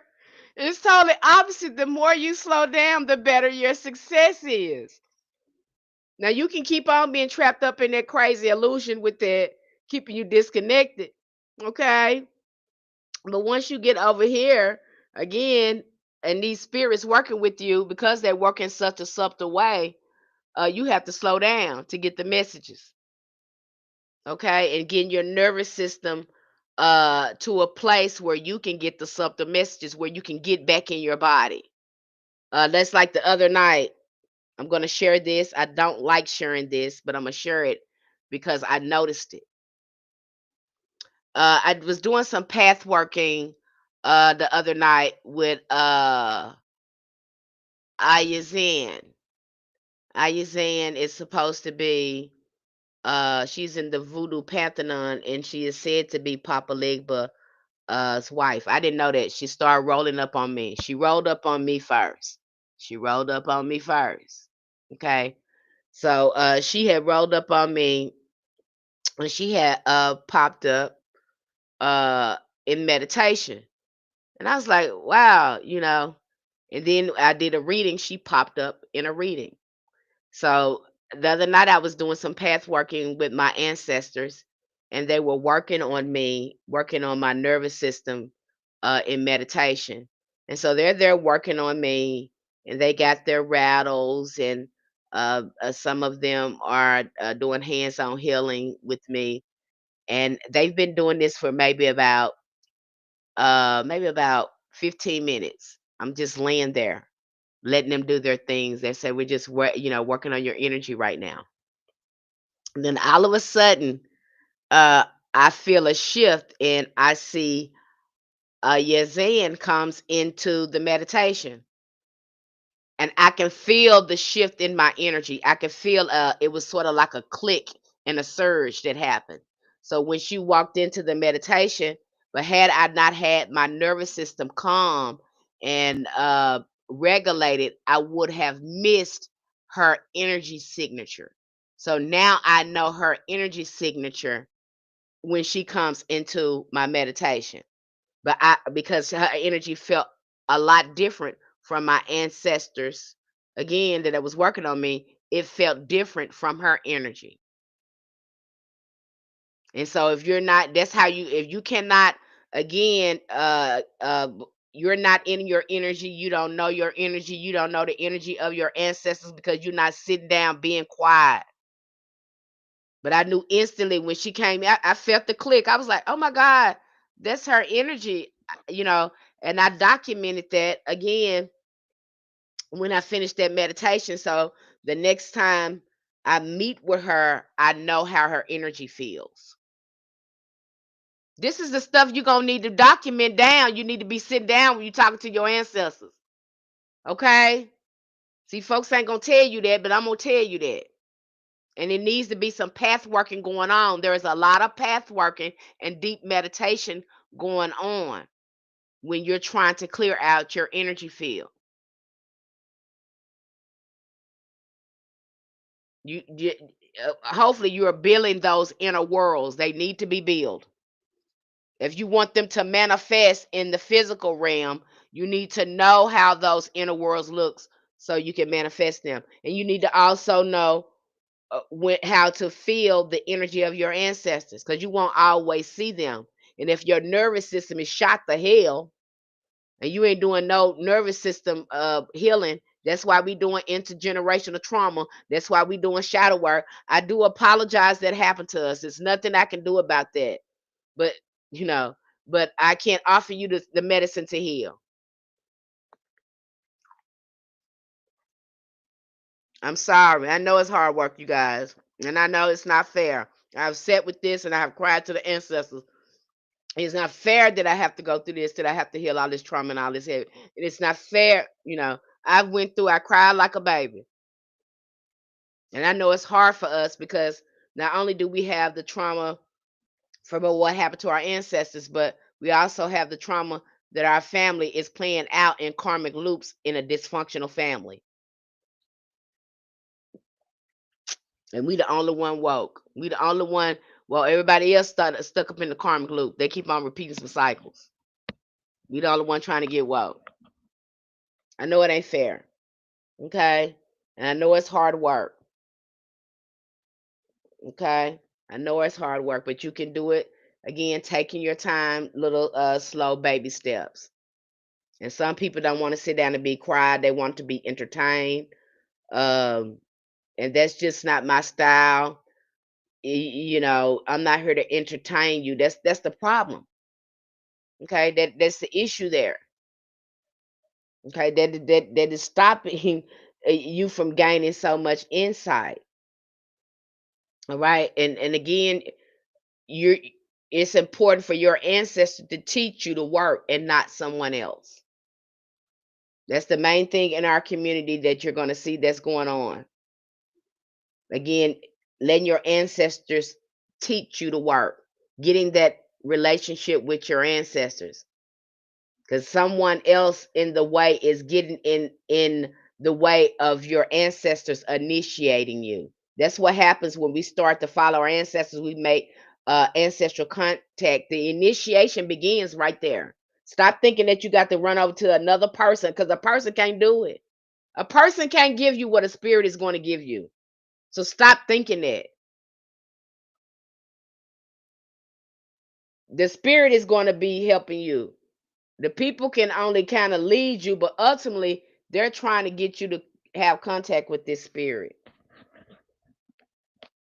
And when you work with your ancestors, that's what starts to happen. It's going to feel like an initiation process, because it's certain things, especially when you're doing certain magic, okay? And you can't feel the feeling. They're going to have you doing different healing work around that so you can tap into that frequency. I'm telling you how it works. I don't care what these people showing you. Okay. I'm not trying to commercialize this like everybody trying to do. What some people trying to do. Okay. I'm telling you the meat and potatoes of this.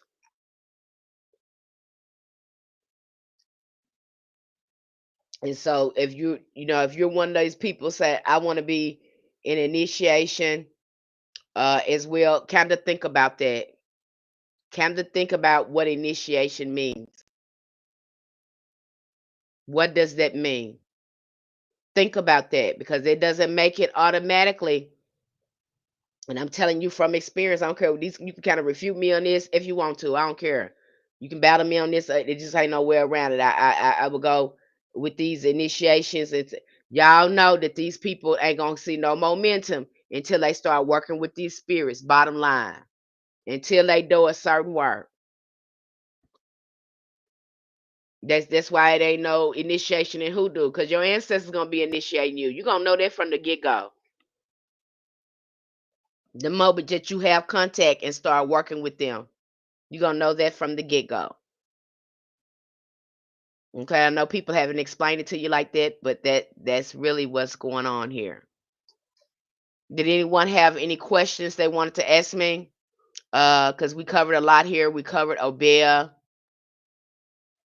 um, and then we're going to be going deeper over there in our community, talking about more ancestor veneration. We're going to be talking about ancestors a lot.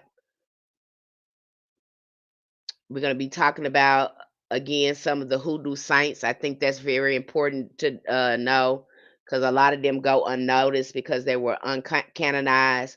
So we're going to be talking about a lot of the hoodoo saints that were not canonized that we can work with. Is if this is my first time, how would you give me advice on how to start? I would say if you're interested in hoodoo or ancestor veneration, with ancestor veneration, if you're just starting, start by pouring libations and just talking to them. Th- And if you need a sign from them, ask them for a sign. I use altars. I find that altars again shifts in good energy, and then it houses the spirits. So yeah, I use altars. I would use, that's my thing. You know, a lot of people are hung up on that because they have people scared, of altars or whatever. Again, this is the colonizing stuff they got going on. Honey, you would not like Thailand in, because Thailand got altars all over the place. They're everywhere. You're gonna see them in people's cars. You're gonna see them down the road. You're gonna see them in front of people's houses, in front of people's businesses. It's just altars everywhere, everywhere. Uh, I do feed my brothers time to time. I have an urn at my house. What's up with the queen bee? Wasp with the queen bee. I don't know what that means. Wasp with the queen bee. I mean, you calling me a wasp? Is that what you calling me? I do feed my brother in time to time. Initiation is just the beginning of the journey. Yes, it is. A black magic just said. The point is to have you adapt. And you won't be an adept in the ancestral practice for at least about 10 years. That's when you adept. But the initiation can take 5 to 6 years sometimes for people because it's so much knowledge. That's why I tell people when they get in our community, don't try to go fast, go slow and integrate it into your life. Within a year, you should be there should be a lot of root work or conjure work elements in your life because hoodoo is a way of life. And so integrating the knowledge in there, knowing how to protect your home, first thing, learning how to do spiritual baths and start doing healing work on yourself. We shouldn't be trying to do nothing else, pick up nothing until we're getting ourselves in alignment. This is about getting yourself in alignment, getting to know your ancestors, okay, and keeping that contact going on. That's the initiation process. We're initiating contact. We initiate the spirits. That's initiation, okay. And let these light labels. How do you think of cleaning this feng shui and home affects your spirituality? I think that the reflects on the belief. I do believe that certain ways that we set up our living spaces is conducive to more healthier energy. That's just like last night. I had to get up and put a floor wash together, honey. Y'all can't believe what the ancestors had me using putting stuff together. But in my floor wash, because I'm in Thailand, so I don't know where everything is here, where they buy certain things. And so I was like, oh, I don't have this. And ancestor said, well, put some lemon in there. Put some lemon in there. Okay. And then we need you to say this prayer over the water and program the water. Okay. And so again, just making being very intentional about how I take care of my house. I do believe that the house needs some spiritual protection. I really believe that the house needs to be talked to, the household spirit. So yeah, I believe there is some truth to that. How do we do spiritual bath? You know, depends on you. What you doing a spiritual bath for? What is it for? What kind of spiritual bath are you doing? Are you doing it for protection? Are you doing it for healing? Are you doing it to open roads? Why are you doing it? The intention matters. Okay. And again, if you're in our community, uh, as far as we've come now for the newer ones, I know some of you have new, but some of you that are been in the community for a little while now, maybe a couple of months, hopefully that you are being consistent at doing protection work and healing work on yourself, and that you are laying things down to protect your home before you start opening yourself up and start doing any major magic or anything like that. Okay, we want to make sure the home is protected and that we understand spiritual cleansing and hygiene. Those are just the simple things. After we got that together, you know, we did some healing work. Then I recommend doing magic, trying to do, if your ancestors is leading you to do it. But who knows, once you get in alignment and start doing your work, you may not have to do a lot of magic. Okay. You might, have to find things to do because sometimes people start getting in alignment and fixing a life, and ancestors start healing a life, and then they just like, look, everything fixed, I don't have to do so much now. Because especially if you get focused on healing, the more you focus on healing, the more in alignment you get. That's just how it works. The more your life will start healing. Okay. Your life is going to heal. You'll see a reflection. What you do on the inside is going to happen on the outside. That's just how it works, you guys. Okay. And you start putting connections and stuff together. And after that, because that's how it was, like, what kind of work I'm going to do? Now that I got all this in line, what I'm going to fix now? What do I need to focus on now? Okay. And that happens with a lot of people. That happens with a lot. They don't know, life's just better now. And they just have a real good relationship with their ancestors. And they do, uh, spell work from time to time. You have some people that don't do spells, they don't work, they only do work in the spring. They don't do any root work or anything like that uh during the winter months. They only do it in the spring. You got some people that only do it in the fall, or they only do it a certain time during the moon. Okay. So again, because they understand the science of it, and so they'll pick and choose their specific times that they like working with different energies. But the way we get you started over there in our community is, again, we get you working with ancestors and to get you working with angels. That's the main thing, because we got to get you working with elevated ancestors, aka sometimes called saints, and angels, to start again raising your vibration. The vibration got has to change. Okay. And once you're being consistent with a ritual and the ancestors start coming in contact with you and the angels, the initiation process has begun. That's it. Now it's time for you to be more consistent, to amp it up and be more consistent. Once that angel or their ancestors have made contact with you, whether they're coming up in dream or you're feeling them, whatever contact it may be, the initiation process has begun. Now be consistent. You've gotten their attention. We're talking to my ancestors, so I bought a notebook to write to them. Is that effective? Yes. But you know what? Your voice is more powerful because it has a signature and a frequency. They know when you're talking to them. Now, for them, you can write the notebook, write in that when their response in the notebook. But for you, again, because our voice has a specific frequency, it's just like your fingerprint. Your voice is just like your fingerprint. It's a calling card to them. And yeah, I know it sounds crazy, but I walk around here and talk to myself all the time. I talk to my ancestors all the time. I don't care what people think or whatever. You'll get past that, Mike. I promise you will. Just keep talking to them out loud, and then when they respond, you write it down in the book. But at some point, you need to be talking, because our voice is powerful. Our mouth is powerful. It's power in your voice and your mouth. Okay. So we do need to be talking to them a little bit. And when they answer, you write it down on paper, because again, you're probably doing automatic writing and don't even know it. They probably are responding and you think it's your thoughts, but it's not. But again, you need to talk out loud. I would recommend you talk out loud, and then whatever you think that they're saying to you, write it down on paper and see how consistent it is.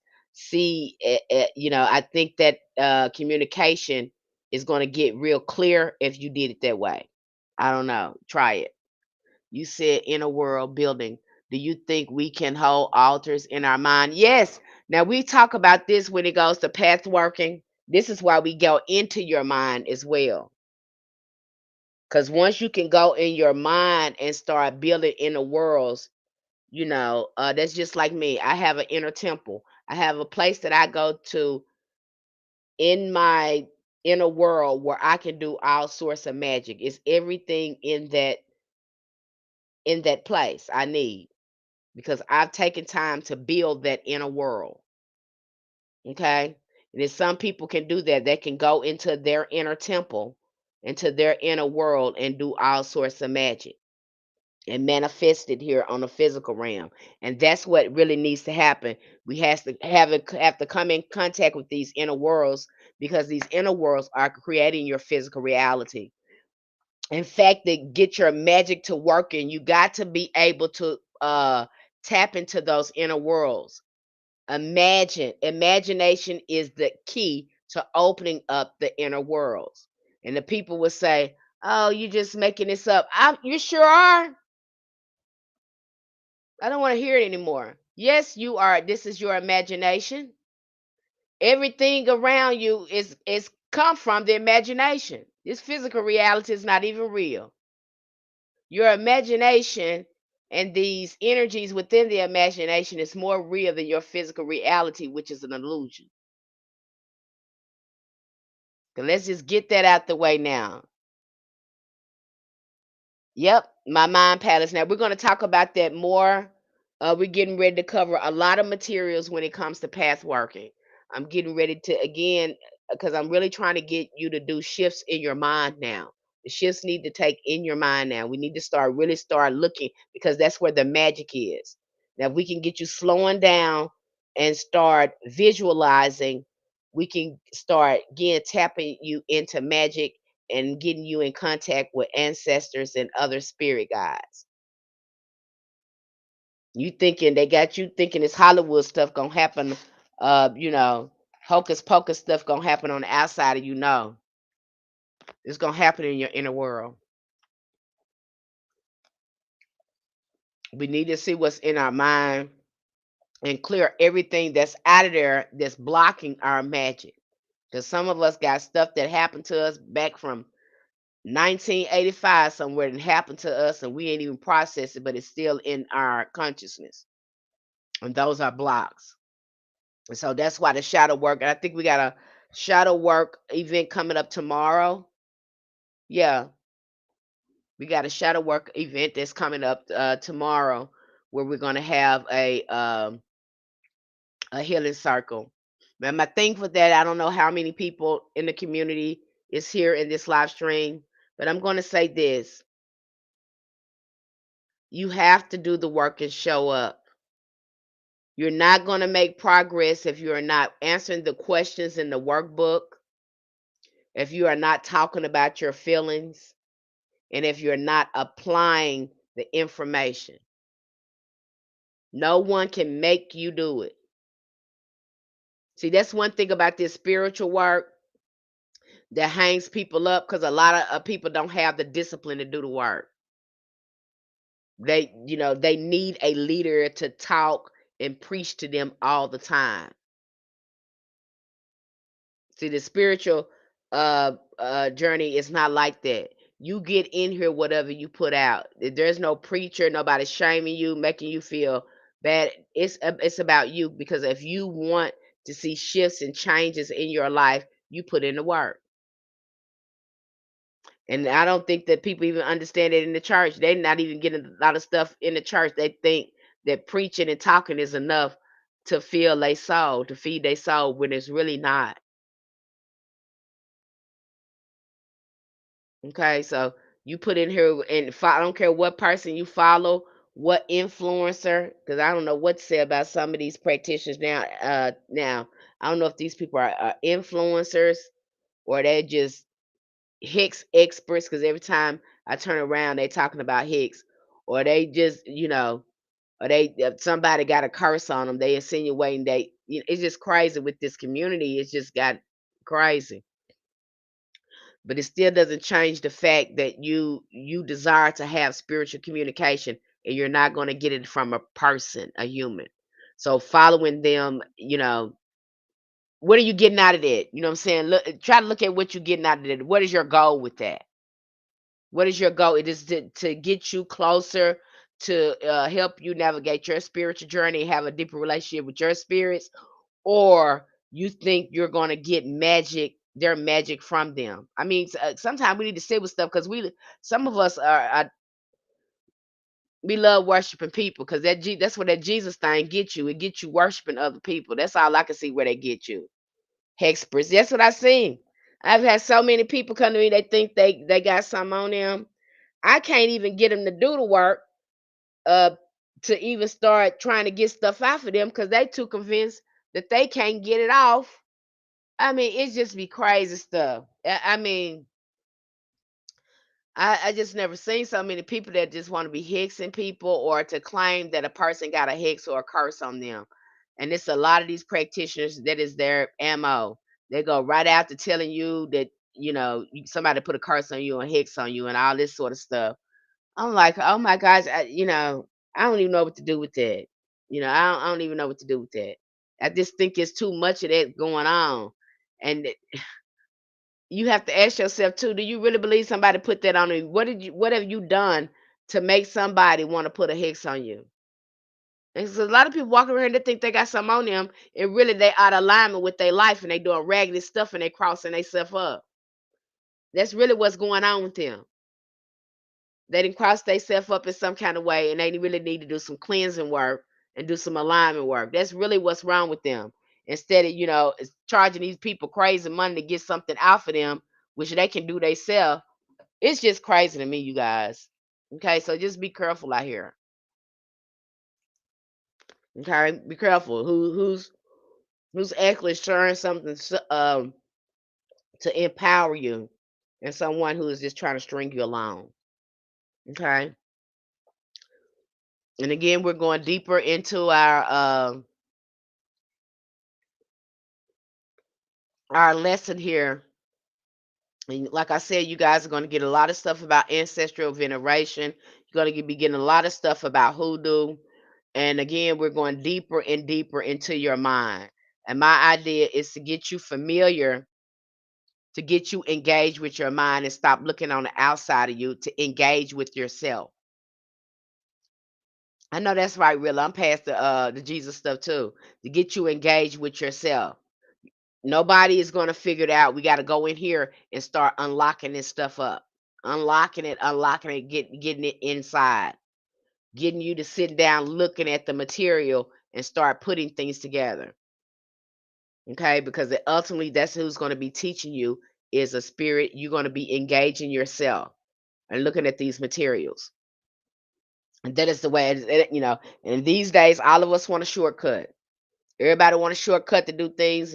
And I'm just gonna tell you, especially when you're trying to go on a spiritual journey, there's no way around it. You're gonna have to sit down with yourself. There's no shortcuts to that.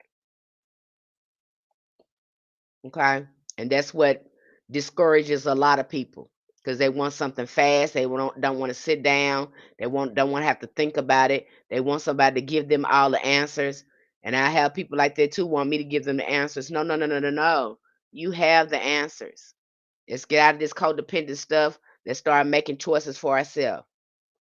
Okay, because I'm gonna point it right back to you. Stop giving the power away. Sit with what is it that you need? What is it that you desire? Okay, and there's another thing we're going to be doing a community mixer, getting to know the new people that's in our community, talking about your dreams. Yeah, spiritual alignment work. That's what it is, Raquel.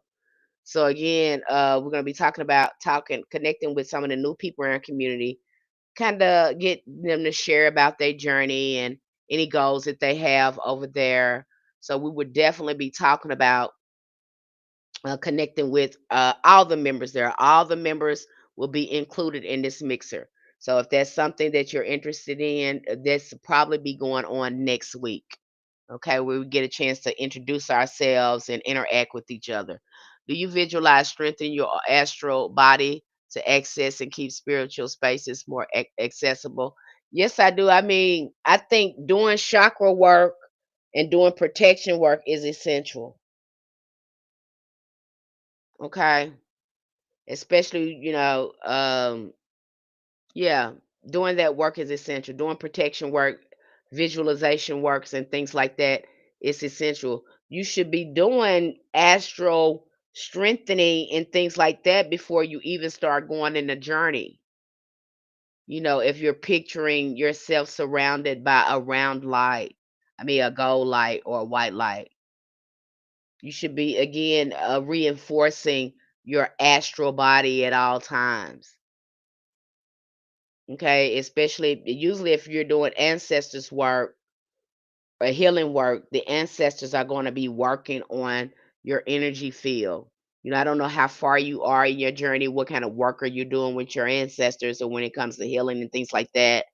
But you know, and again, you're taking spiritual baths, periodically, taking spiritual baths. All that stuff helps because hoodoo is a way of life.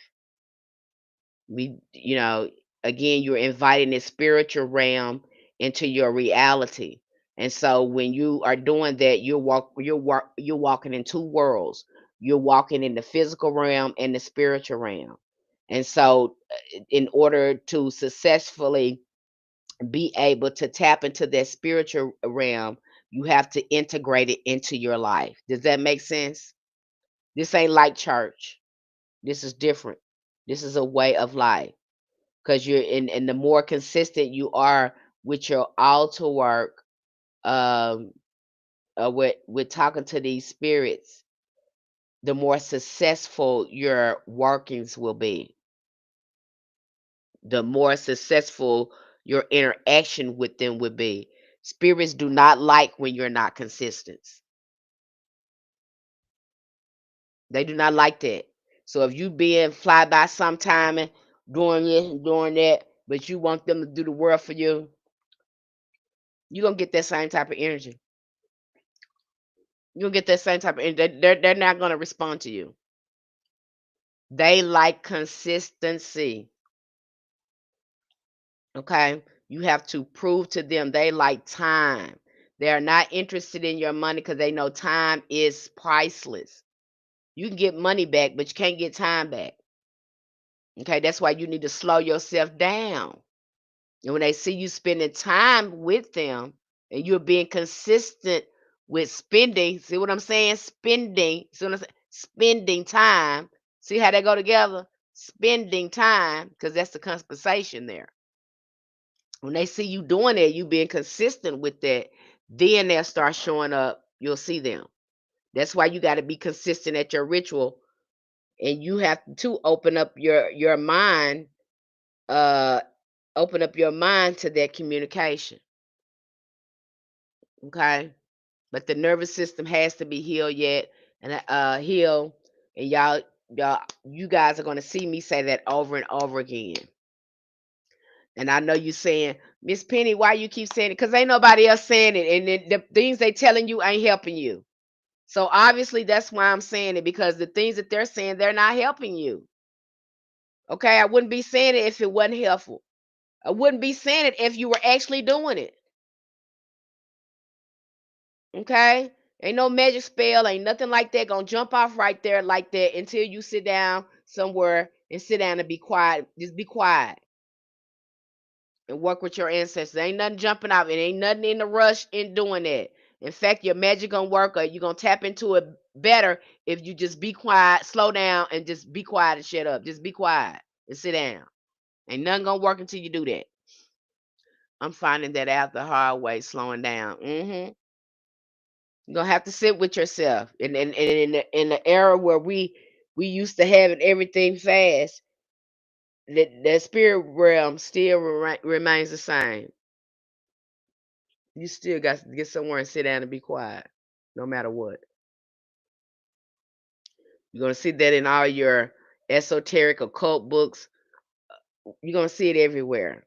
So I don't see how you're going to avoid that. And I have a lot of people trying to avoid that, or I get people I don't understand that either. Hey, look, people, that's why I say the more spiritual you become, you just don't feel human no more. I don't know.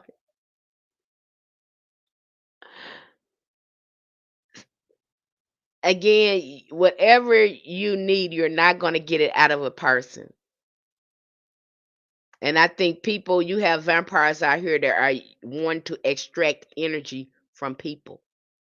They're not interested in the lesson or whatever they have going on.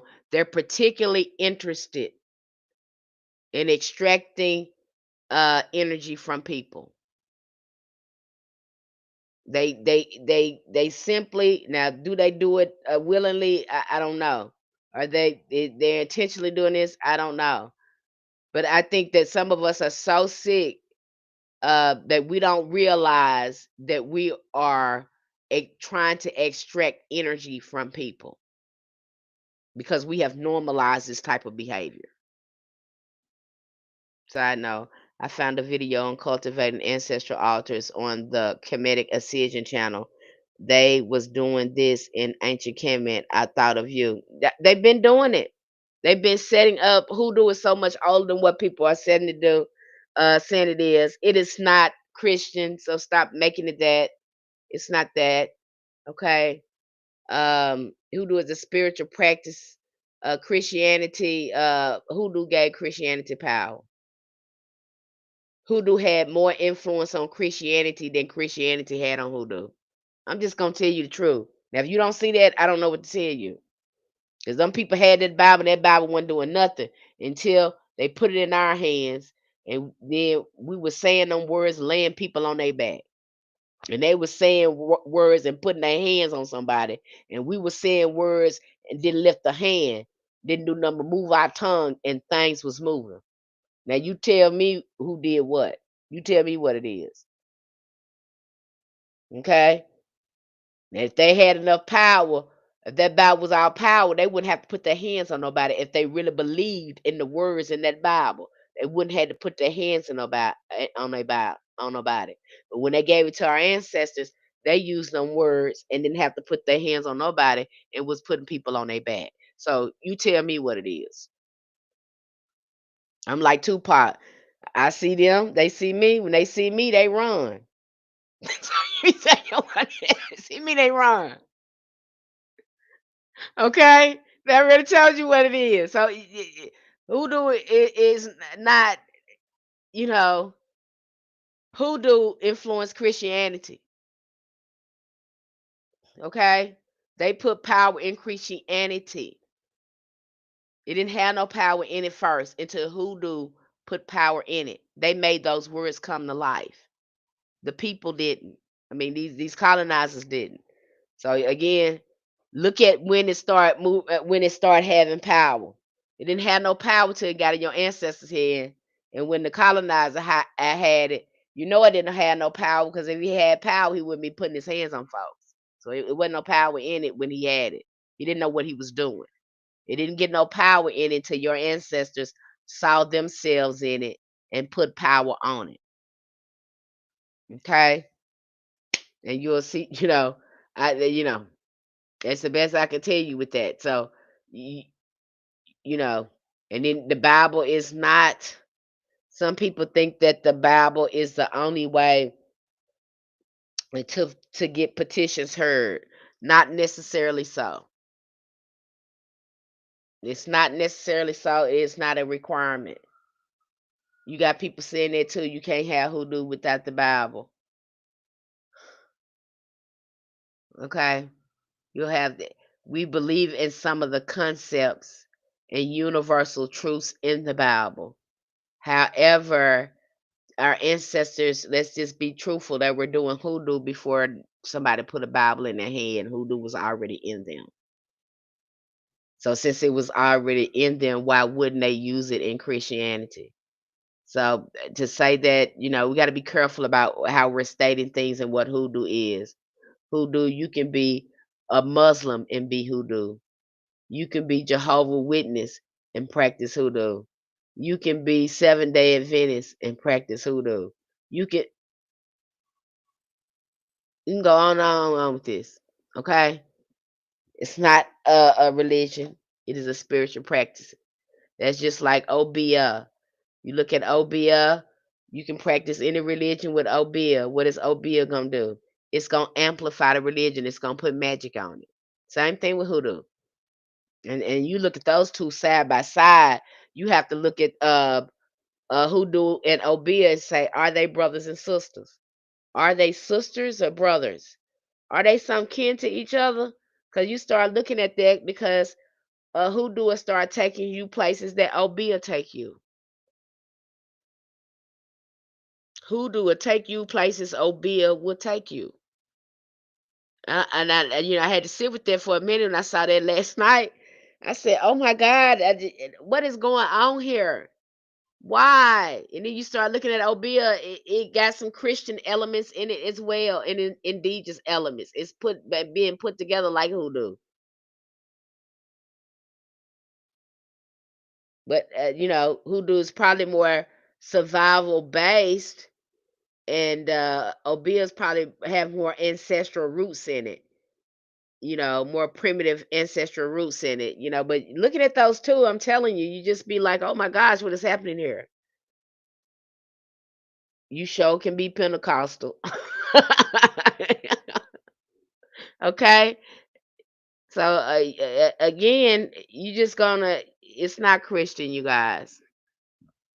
And there is no, we don't believe in no heaven and hell. That's a lot of things too that stop people from erecting altars because of this heaven and hell, and our stuff is the devil, and the altar gonna bring in evil spirits. I mean, just all kinds of crazy stuff, you know. And if you're getting over here in hoodoo and you still have a lot of that going on, I'm gonna have to ask you to heal. Decolonize that first, okay? Decolonize that first, or you're not gonna get anywhere. You're gonna be scared to put up an altar. It ain't gonna make no sense. I've seen people get into this and want to learn this, and they scared to put up an altar. They scared to do a libation. But then they start having these problems. They over there, they're having this problem, they're not telling what to do. And I asked them, do they have these elements put up? They be like, no. I'm like, why not? I just wasn't ready for that. But you know, this stuff is going on, and you know, this is the solution. So why are you not doing this? And it's because they are again frozen and still in fear of from that. You're not going to get anywhere. You're just standing still. So what are you doing? It doesn't make sense. Okay, so make sure this is what you want to do and that you're willing to put in the work because it's not going to work if you're not putting in the work. You're just standing still and you're frozen with fear. Okay, so if you haven't decolonized that, it's just going to make you harder to make progress if you're still hung up on hell and fear and evil spirits and all this sort of stuff. That's all it's going to do. I see a lot of people jump here. They really want to do it. They're very excited about it and all that. But when it's time to start doing the work, using all the tools and the elements and all their stuff is messed up. They stuck, because now you're afraid to do it. You can fix it, but you're so afraid you can't even do the stuff to fix it. So I mean, I can't help you if you're stuck like that. What am I supposed to do? I mean, have you ever asked ancestors about AI atlas that's coming? Let me see. I'm gonna talk on there in a minute. Break the today. Thank you for ignoring my question. I'm looking at it now. Is this your question? Yeah. I mean, ancestors. Okay, I just saw that question. So that AI Atlas thing, see, when they put stuff in our face, I'm so suspicious of it. Hell, y'all won't even show us how Earth look from outer space. But an AI Atlas is coming this way. Yeah, I just got so many. I get so many complex, so many questions come up when they be claiming this stuff. All this stuff is out of space, but ain't now one of y'all took a picture of Earth while you out of space. Cause I want to see if you actually went to space. Take a picture. Take a picture of Earth when you're out of space. Cause y'all can send us all these other, yeah. I feel complex about that. I feel I don't know what to say because they're always putting stuff in front of our face to deceive us and manipulate us. And all of a sudden, it's this AI atlas coming out of, who even come up with that term? Who named them?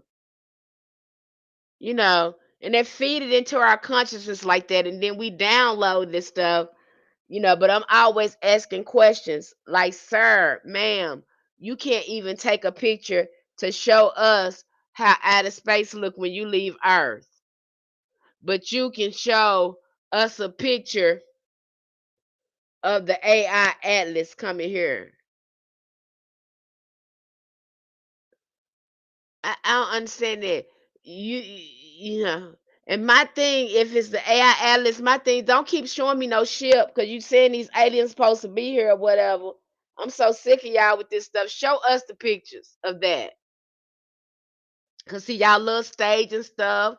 You love making stuff up. And then I have to question: is you really going to the moon? Because it don't make no sense to me of why you will go to the moon and you don't even know what's all in the ocean. You ain't even been to the bottom of the ocean and you want to go way in the sky. It seemed like to me you try to figure out what's in that ocean. That would be more important since this down here with you. You ain't even got a submarine to get to the bottom of the ocean. How in the hell do you got a spaceship to go deep in the sky? These are questions I ask myself. I don't know if you ask them, but I do. I've asked these questions. Make that make sense, you know. And then you say you can't take no picture the earth. Well, why the hell you keep giving us a sphere if you ain't gonna take no pictures and prove how it look? You know, you gotta ask these questions. I gotta ask these questions with these people. You know, I gotta ask these questions. I gotta ask these questions with these people. I think we take on the stuff instead of us pausing and letting them give us something. We probably need to pause and say, okay, wait a minute, wait a minute. You know, let's stop it right here. You know, we can't even find this out, but you know this. How is that possible? How can you know this, but you don't even know nothing about this, but all of a sudden you know about this? You know, we have to ask questions, be critical thinkers. I'm not sure about that. That's an AI atlas. If they're doing that for a distraction, uh, I don't know what they're doing that for. It's whatever they're getting out of that. I don't know what they're getting out of that. But you know, that don't make sense to me. Okay, I just it don't make sense. Now don't come showing me no picture of something. You see, got a whole picture of something coming here, but you ain't got no picture of where it's supposed to be coming, because we don't know how Earth look when you get in that spaceship. Okay, we don't know, but somebody always going to space and all this stuff, but don't nobody take footage of them leaving Earth and showing Earth how it look when they up in the sky. You only see that on TV, movie shows, and stuff like that. Okay, you know they lie so much. You know they just be lying. Then they say they lied about them going to the moon the first time. The man that orchestrated that, I think that man is gone. I don't even think he's with us anymore.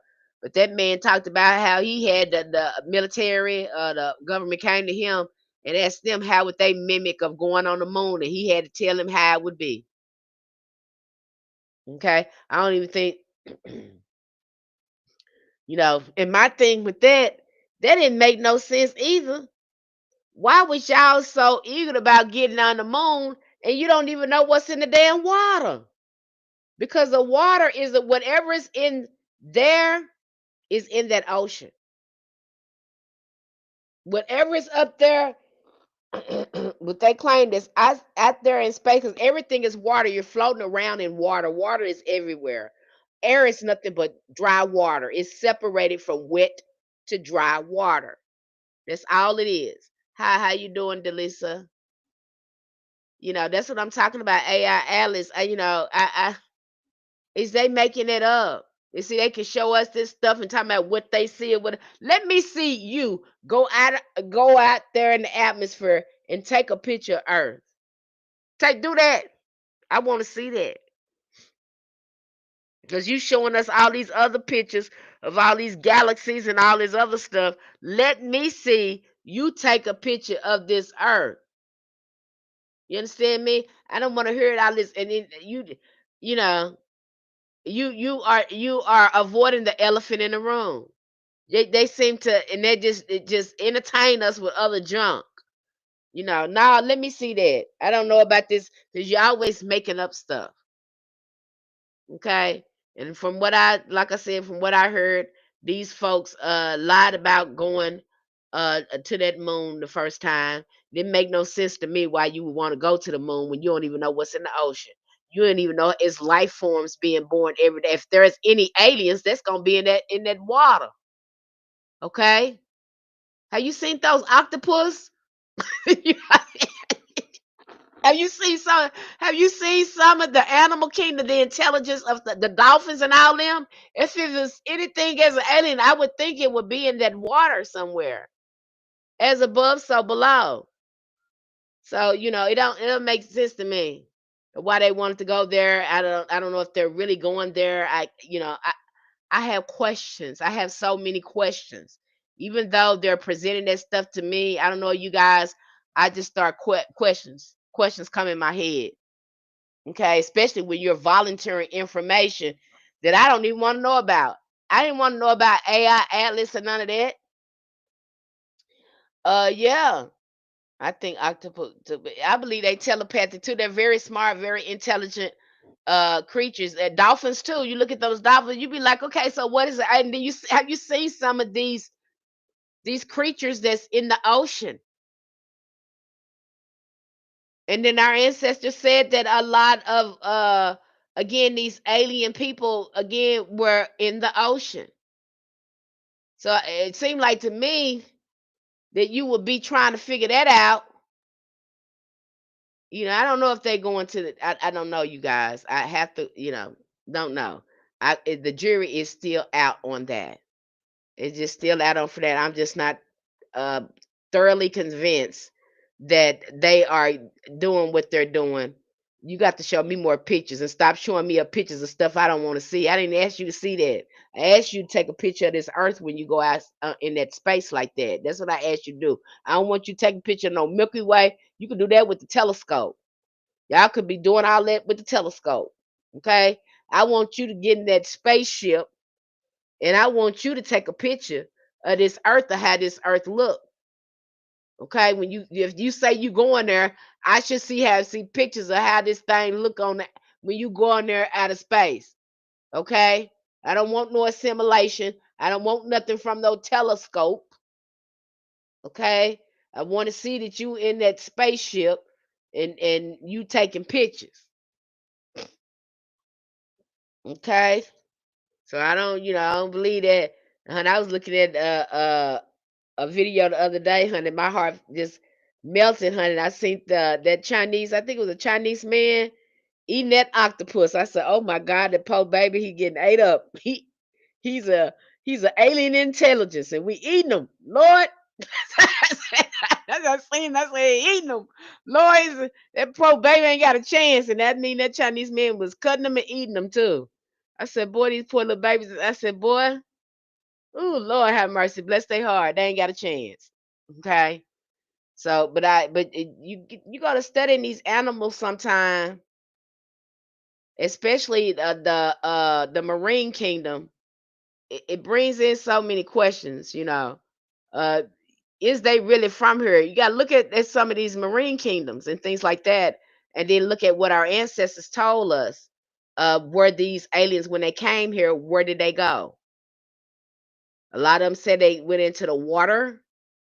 Uh, Then you have some of them in secret parts of the world on land somewhere. But that up in the sky, like, what are you doing? What are you? But then we asked ourselves, why they keep going up there? Going up there, let alone we ain't no aliens walking around us yet. You would think by that time we would have some alien friends and stuff. That it'd be something that come from this. Why do we even? Why are we still going up there? What are you doing up there? Why are we doing this? Why are y'all up there? Waste the money for me helping humanity. Is it bringing uh you know bringing another race here that can add to our economy, make everything free? I don't know. Why are you going into space? Have we said with that? What are they doing? What are you getting from accomplishing that instead of wasting all our damn money and time? Because my thing is, if you went up there in space, we should be talking to aliens right now. We should be friends with them. If that's not happening there or whatever, you need to bring your ass back down here because you're just wasting people money. What are you doing? Right. Like the male seahorse who can give birth. Yeah. See? That's the stuff we need to be looking at. My thing is what's up there because I need to see some type of life form. At least when y'all go in the marine kingdom, we get to see how the species look and stuff when you're down there. We get the chance to look at the new species and what's being, what mother water is creating uh in her kingdom. Versus when y'all go to space, we don't know a damn thing. We don't know if we looking at a telescope or we looking at a computer generated AI something. We don't know. And then the other thing, because they had Gail King going up there. What the hell they going up? This is why you tell that stuff ain't about nothing. Because now you sending news broadcasters and things like that up there. Now everybody can just go to space. Now this let me know you ain't doing a damn thing there. You can't be. I don't see that, y'all, let's think about this. Why are they still going into space? Somebody give me an explanation of what scientific reason. Because by now, if y'all done said it is aliens and it's really aliens, and y'all spending our tax dollars on going there, we need to be talking to some damn aliens on 50/50, 24 hours. Uh, somebody need to be talking to some damn aliens. We need to be seeing them with our own eyes. You're gonna spend our money on all that. And there ain't no sense of going up there and we don't see nothing. Ooh, Miss Penny, there is a video of black people in the 60s who had encounters. One lady said the aliens told her they were creating a hybrid race. Now that could be true. Man, if that's true, 2020, 50/50, 2020 something. We should be seeing them up there. Ain't no sense of y'all going, you wasting our money. You wasting our money. I want to see some damn aliens. Don't be going up there showing me just a black space and a star going this and that's not what we paid y'all. We paid y'all to see if it was other beings up in there. Have you made that contact? Can we see them and talk to them? If that has not been done, then y'all need to abort that right away because it's wasting people money. Take that in another direction. Go in the Marine Kingdom. Y'all haven't explored all that. Make something that can go deep enough to go there. Y'all ain't penetrated that yet, but want to go up in the damn sky. Don't make no sense, y'all. Make sense. Make it make sense. The man that made a submarine to go to the bottom of the thing, and then, honey, the people unalive themselves trying to go to the bottom of the ocean. Y'all remember that? He bought that remote. We was talking about he bought the remote from Amazon, and people pay hundreds of thousands of dollars to get on that submarine only to be unalive because the thing imploded. Let's think, people. Let's really think. See, they don't want you thinking because they got you all mixed up and all that stuff. I don't believe you going into space. I believe you're probably, if you're doing anything because you call it astrology, astronomy, again, we can go back to the astral realm. And I noticed that a lot of these people that talk to these aliens, what are they doing? They're going into the astral realm, astrology. I think they're doing a lot of mind play and you pulling my leg and playing with me. I was remember seeing a old show called Buck Rogers. It tripped me out. It was an old show called Buck Rogers, and in the show, they were trying to make contact with these alien beings. Guess what the person did? They went into meditation and astral traveled into space. I said, "Ain't this some shit?" I said, "What the? So what are we doing here? What really is astrology? What's going?" It something clicked when I saw that. Something clicked, and then when you seeing these people talk to aliens, what are they doing? They're in an alter reality, going into the astral realm, talking to these people. They're going inner space, inner space. So what? We ain't seen nothing out of space, but all these people that's having contact with these aliens are having a conversation inner space on the astral realm. That's why I don't want to go to Mars. I like oxygen too much, which we have on Earth. Very interesting. Right. Firmly believe thoughts can travel faster than light. So, you have to ask yourself, and then too, y'all ain't showed us no pictures. I don't believe nothing they say till they start showing us some pictures.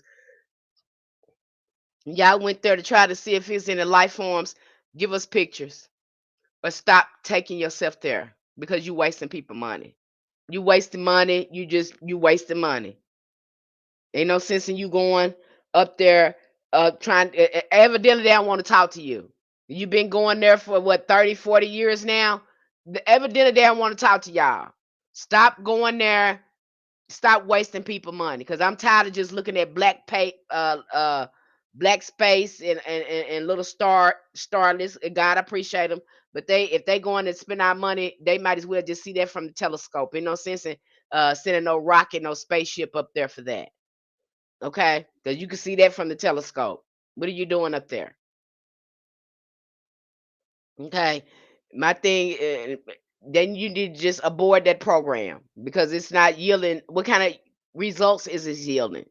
And if y'all are doing something with it, you need to disclose all that information to us. Abort that.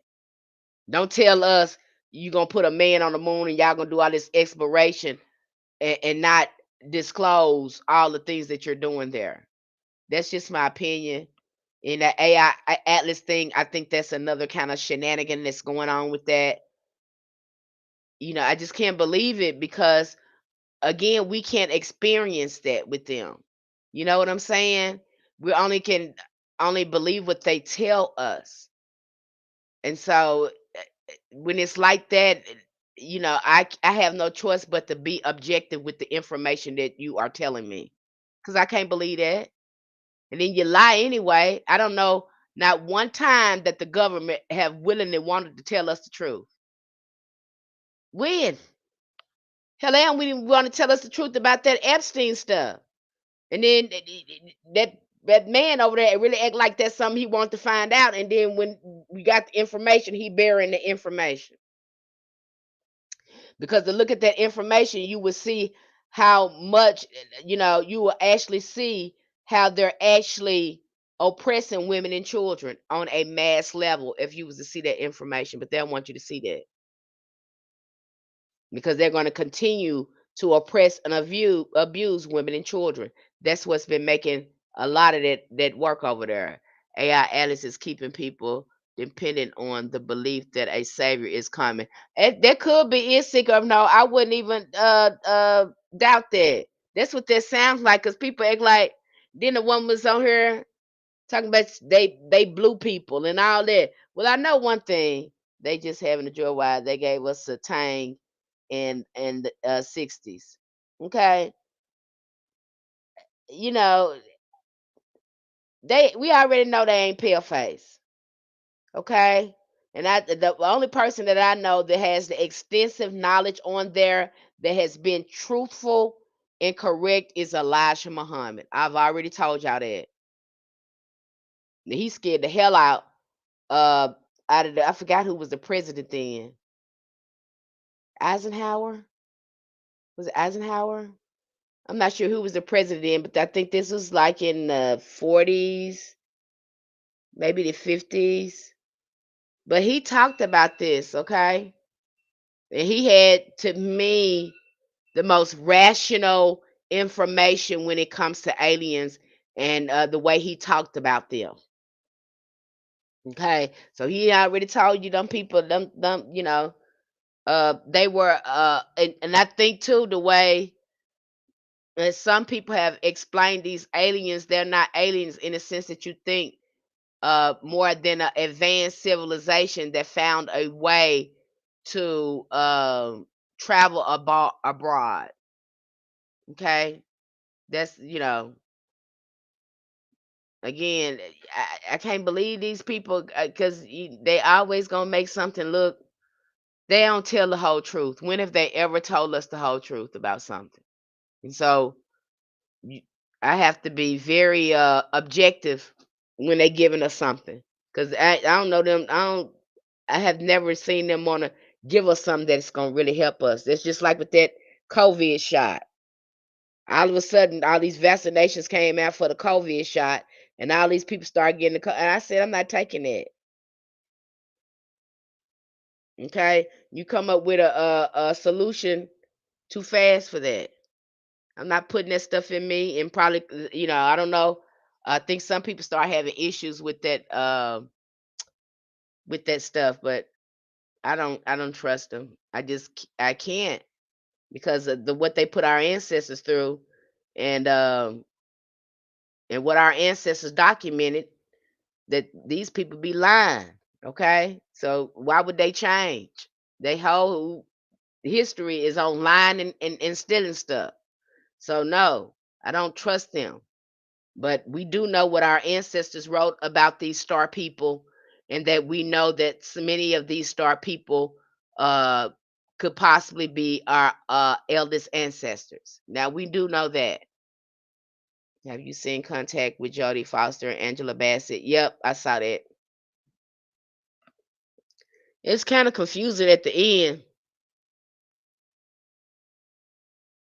I don't know. I see that with Jodie Foster in it, but I was really excited about that show, and then when I watched it, I was just disappointed because it wasn't what I thought it was gonna be. But yeah, I watched it. Okay. So, but yeah, I don't think that thing about AI Alice, I think it's another thing to keep us distracted, especially in America. What I've noticed about, because I've been having time to observe now and to look at America from a different lens since I'm not there, and then look at cultures from a look at them as well, and look at their behaviors and interaction with the world. And what I've noticed about America and observing these other cultures is they work hard at trying to keep us distracted.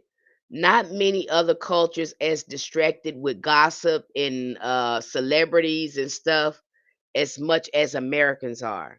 Have you ever noticed that?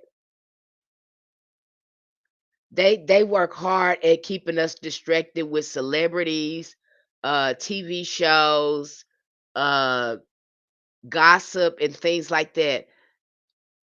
And you see that, you know, and that really tells you a lot about the energy that's there moving through the people as well.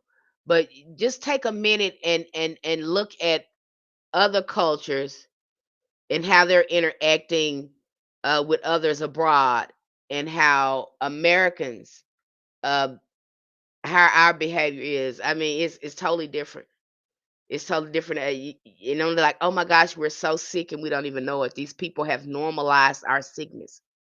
It's just a big monster. We don't even notice it, but you won't see it until you get out of it. Until you get out of it and kind of look at it, and then you'll see it.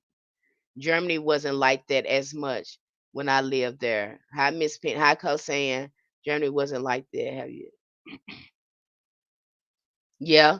Again, we the only one to be so immersed in gossip and celebrities and mindless stuff. You know, you don't see it. It's so normalized when you're there, the toxicity. And then when you go somewhere else, they don't even function like that. That is not even crossing their mind. That is not, they don't entertain it. But yet we entertain that type of stuff and keep it going. It's kind of disturbing once you look at it. Um, it's kind of disturbing because you're participating. I don't want to get into that because that's gonna open up another can of worms. But you can kind of see the spirit of that's over that country. That's got the minds of the people. You know, it's got a lot of minds, and I mean, it even trickles down. Uh, and I don't know if practitioners have even noticed it. But if you're staying in there, it's going to impact. It's going to impact you some type of way because that is the mental normal there. It's gonna mental normal. So I don't know if practice. I definitely noticed it while I was there.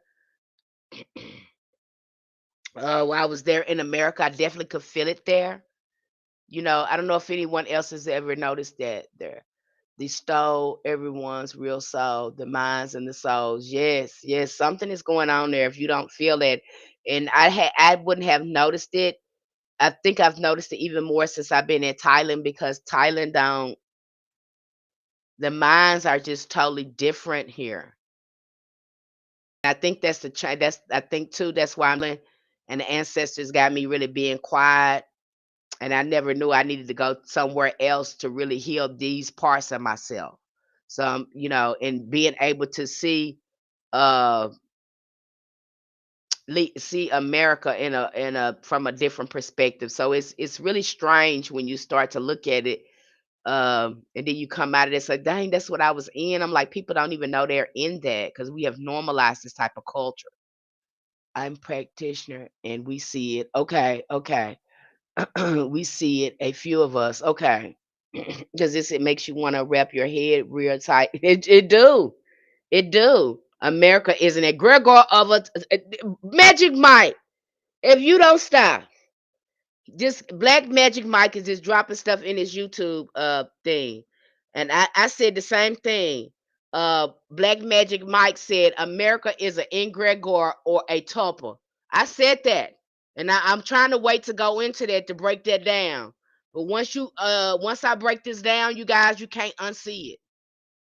You can't unsee it. You cannot unsee it. And a lot of people they don't see it like that. He's right. He is exactly right. You can't see it, but you definitely can feel it over there.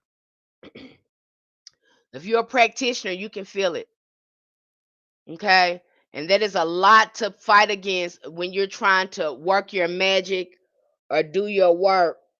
I think that's even harder to break that programming because of this thing here. Okay? Because of the egregore and the tulpa. I think it's harder because this egregore and tulpa works through the people as well, just like you see it through the matrix. It's working through the religion. It's working through society. That's what these free, because that's going to take me off subject. That's a topic for another day, and we're definitely going to get into that. But we haven't covered that yet in our community, so that's why I don't want to get ahead of myself. But Black Magic Mike is so right.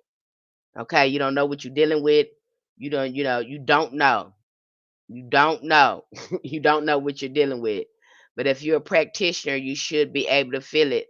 Uh, I heard one practitioner say, "Well, I'm not gonna let them run me away from here, run me away from America." And I don't think you should too. But if you're not going to, you know, because I just left there because I'm just like, this is just too heavy. It is too heavy. I don't know if other people can feel it, but I definitely can feel something that is. I could just feel it. But you definitely need to be doing something to keep yourself spiritually protected at all times because of this mass psychosis that's going on here. That's got the mind of the people. And egregor is a collective thought form, and a tulpa is a thought form that's independent of the sentient. And I think that one thing that I know about the egregor, look at Black Magic Mike pulling me into this conversation. God, you pulling me into this conversation. So I'm gonna have it.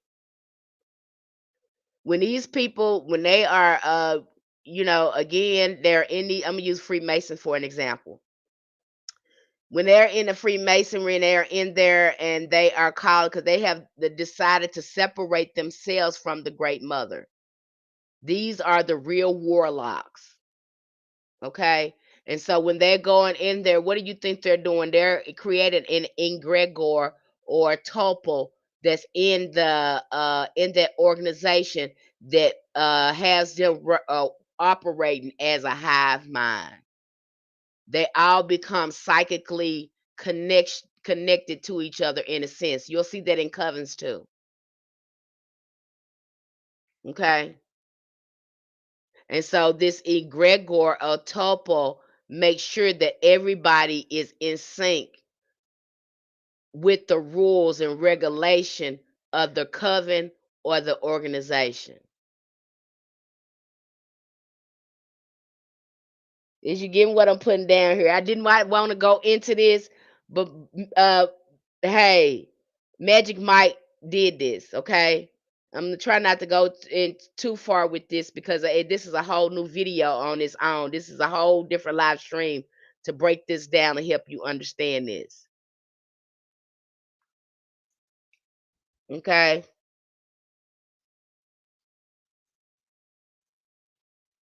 Now you okay, Black Magic Mike, but you just hitting it on the head. You telling the truth. You see what you see. It is what it is. So you just called it out what you see. But again, that is what's going on there. So when you're in the covenant, you notice in that movie, The Craft, how they all got together and they magic worked together. Soon as the magic came together and they started making oaths with each other, They became psychically connected. Same thing happens in the Freemasonry. Same thing that happens in the religion. Because now this spirit that's in the again, that's in that holds them together is connecting all of them together. So now they function as a hive mind. That's the best way I can put it. Okay? Same thing. That's what you're seeing in the craft. That's what you'll see in these covens, and that's what you will see in Freemasonry. Same thing. Okay? But we'll go into this more in another video because this is gonna be long because I got to break this down to our community. And of course, you guys get a whole resource on whether that's coming up this month. You'll get the whole resource on egregores, what they really are. And of course, you guys know I do a presentation and I provide you with the video so you can fully comprehend what the egregore is. Okay? And how you can make sure that you're not under the influence of an egregore. Some of us are under the influence of these energies. It's controlling our thoughts because we're letting our thoughts choose us instead of us choosing our thoughts, and we're totally under the control of an egregore, and you don't even know it. You see that in the church. See how they act out? They do the same thing. They treat the same ignorance like they've been taught that. That's the egregore. It's the egregore.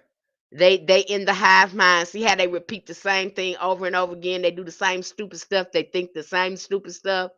It's the egregore. It's the ignorance and blindness of the ego because they require, and every time somebody get out of whack with the egregore, what do? They check them. They get mad. They get mad about their religion and all that thing. That is to check them to put them back in the status where the egregore is at. Okay, this thing is totally spiritual, and some of these people they have no they don't even realize it. Can you explain your community again? The different tiers? Yes, I can, Brooke. Okay, and we're gonna go into the. I see it on social media too. Yep, it's on social media too. You can see some of it. It's very scary. That's why the ancestors too be having me sit down somewhere. They say you don't need to be doing all that all the time. Okay, when we want you to say something, we'll have you say something, but we don't want you to get caught up into that, into that culture like that. We want when you say something, we want you to say something, then we want you to go somewhere and sit down. Okay, we want you up there get caught up in that. But yeah, you see it too. So the different tiers that we have in our community here, and we have the occult tier. That's for those people. Hey, I don't want to do anything. I just want to learn stuff and I just want to read stuff. I want access to all these resources and I just want to check things out. That tier is $5. You'll get all the resources as far as literature. You'll get all the articles and books. I think that's a very good that is great with that. Because you'll get access and you'll have all these great books and before you jump in to Hoodoo, and you'll know a lot about the practice. Then we have the ritual. These are people that have started their ancestor veneration. Um, they want to know more about ritual and they want to have more contact with their ancestors or, uh, with other spirits. And they don't know anything about ritual. They don't know anything about altar work. The ritual tier is for you. Okay. So maybe you got your ancestor veneration together. You're not sure about the rituals or how to stay consistent on it or what rituals you should be doing. The ritual tier is good for that because we give you a variety of approaches to help you with ritual work with your ancestors, with archangels. We really help you perfect that. You get a lot of root work information uh, on herbs and things like that, and how to set up your altar or your ritual table to work with angels, to work with saints, to work with your ancestors. Now, that's $10. I think that's $10. Then we have our conjure tier. The conjure tier is for people who say, hey, I got this ritual thing together in a bag. I know my ancestors, honey, and I know how to do that root work. I know how to work them roots, them herbs, and I know how to work with saints. I know how to work with angels. I work with them successfully, baby doll. I know what I'm doing. I'm ready for the big stuff. I'm ready for the big dolls. I'm ready to work with goetic spirits. Okay. I'm ready to work with, uh, say, directly with some of the voodoo spirits or some of the Orisha spirits. I'm directly ready to work with some of the Nagas, with Kali, Lilith, Santa Muerte. I'm ready to work with these deities. That's who I want to conjure with. That's who I want to talk to. Then you get in conjure.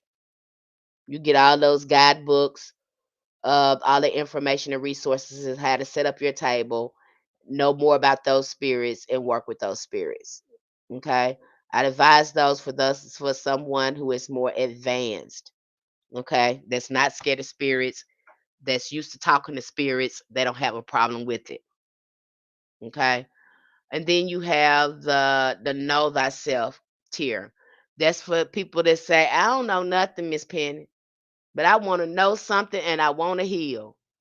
I need to do shadow work, and I don't know nothing, but I know I need to heal. I need to do the shadow work too. Okay. I need that to be included in everything I'm learning. But I want to learn everything, but I want to heal too. That's got to be in it too. Then the know thyself tier is for you. It's $33. We meet at least twice a month in our healing circle. We have a workbook that you go through, have you answering the questions, talking about what's going on with you, and just again shedding a lot of those old energies in the sacred space that doesn't judge you and give you the opportunity to heal and share and go through again a lot of the shadow work questions and answering them. And what usually happens there is you start to peel back things you thought you forgot about. You begin to process all this stagnated old energy that's in your auric field, and it just makes it lighter again. When you start doing any magic, again, there's no blocks there. We're moving all the blocks out. And that's what, again, we look at intergenerational trauma, we look at dysfunctional family. You start to realize there's some alcoholism they may be in your family, some addiction that was going there, some type of physical, mental, sexual abuse may have been going on there. Again, we're looking at our ancestors, looking at the disease that was in our ancestors and what needs to be healed and what needs to be processed. And so we have a meeting going on tomorrow. Yeah, tomorrow we have a meeting. And like I said, we meet at least twice a month. And a lot of people you get over there and they say they want to do this. But what I'm finding too is people just don't show up for themselves. And I'm going to say this and then I'm going to close out and let you guys spend the rest of your evening. Enjoy the rest of your evening. If these spirits don't see you showing up for yourself, they don't see you doing the work, you're not going to get far. You can get over there and think just because you got it that counts. No, these spirits are watching you. Why do you think too? And I kind of like this when I see this, see that tradition in Wicca.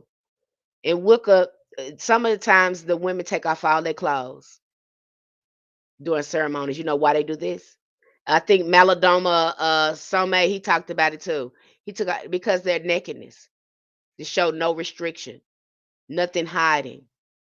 That's how the spirits see you. Now you could do that and pretend in a church like that because you're trying to fool people. But over here in the spiritual life style and following spirit, you can't trick no spirit. So get that out your mind. You look foolish doing that. You look foolish doing that. So you do yourself a disservice. You know, you're not hurting me by not going to the meeting. The only person you are impacting is yourself. You're letting down yourself and your spirit see you. So I just want to put that out there. A lot of people say they want to do that work, and then when I present the work to them, they run. They don't want to do it. They don't want to be in the group. They don't show up. They can't. It's just some type of excuse. They put everything before spirit. Now, if you're putting everything else before spirit, that's how spirit gonna treat you. Now, when you put spirit in the center of everything, your life is going to function, going to flow a lot better. But if you putting that last, you putting that off, and all that other kind of stuff, and all that, that's how it's gonna work for you. That's how it's gonna work for you because you already told your magic, your mind, your spirit that it come last. It don't really matter. So you blocking yourself, crossing yourself up, and all this stuff when you're doing this.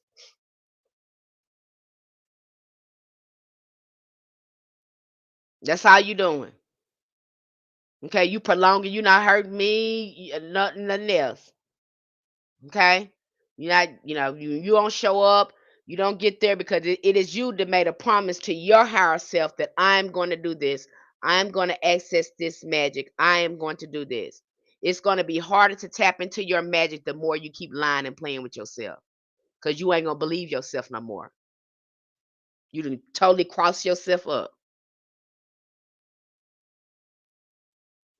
Had somebody that I did a astrological reading today, the other day on, gave them a reading and everything, gave them details on the reading. That's why I made that announcement when I first came in and started doing this live stream.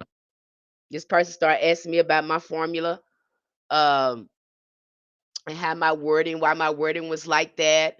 And I was like, hey, I had like to make my words eloquent. So after I write everything down in your chart, uh, I will have Chat GPT help me write it in a way where it sounds more eloquent. So it's me doing it. But again, I want my words to sound eloquent. And so yes, I get a little help in writing writing things because I'm not I want it to sound eloquent and cohesive to you. And so when I'm writing it, it looks rough. But by the time it gets to you, it's more cohesive and it's eloquent. So this person, they were going back and forth with me, and then the answer says, stop it right there. Go look at that person's profile. I think I'm gonna start doing this now.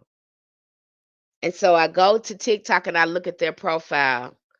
This person has 0 likes. I don't even know who they was. They had 0 likes. There were no posts of them. It was other people content on the profile. It wasn't their content. It was other people content on there. And I said the reading was, and I look back at the astro reading they gave me. I said it was not lying. Now none of this is lying. You didn't like because you're actually doing exactly what the astro reading said in the thing. And you're instead of resonate saying you resonate with the reading, you're more concerned at my formulation. It tripped me out. I said, are you kidding me? Instead of you looking at what you need to be doing, you're too concerned. uh you're so concerned with how I put your astro reading together. You felt like you weren't getting direct guidance from me, and you're getting direct guidance from me, and you're doing exactly what the astro chart saying that's going on with you. But you're not focused on the chart. You're more focused at how I put it together for you. You didn't never say that the astro reading was lying. You were more. You see, the crazy. I said this person is so crossed up in their mind. They don't want to do the work. They're coming up with every type of excuse. They're focused on their project and focus on anything else, so they don't have to look at themselves. And that profile tells it all. Okay. Yep. Oh yeah. What you say? Some pancakes you just can't flip. Miss Penny, are you not in the USA? No, I'm in Thailand. I'm in Thailand. I'm in Thailand. Okay. So I said this person is so crossed up. Like, why would you even get an astro reading, want a reading if you wasn't planning on trying to fix your life? You want to avoid fixing your life. So now it's my fault. I'm trying to make sense of it, Lord, because I can't. Because I didn't do, uh, I don't do my astrology readings the way you want me to read it. You want me to do it. Now you upset.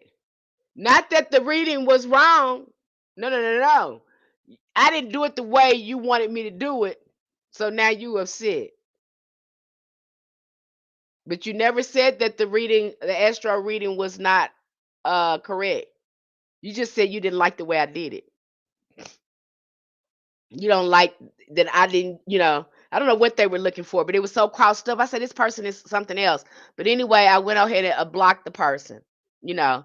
So sometimes we're not ready. We cross ourselves up, and when it's time to see the work that we got to do, instead of doing it, we want to blame it. We get mad at other people. So that's what I got out of that. Okay.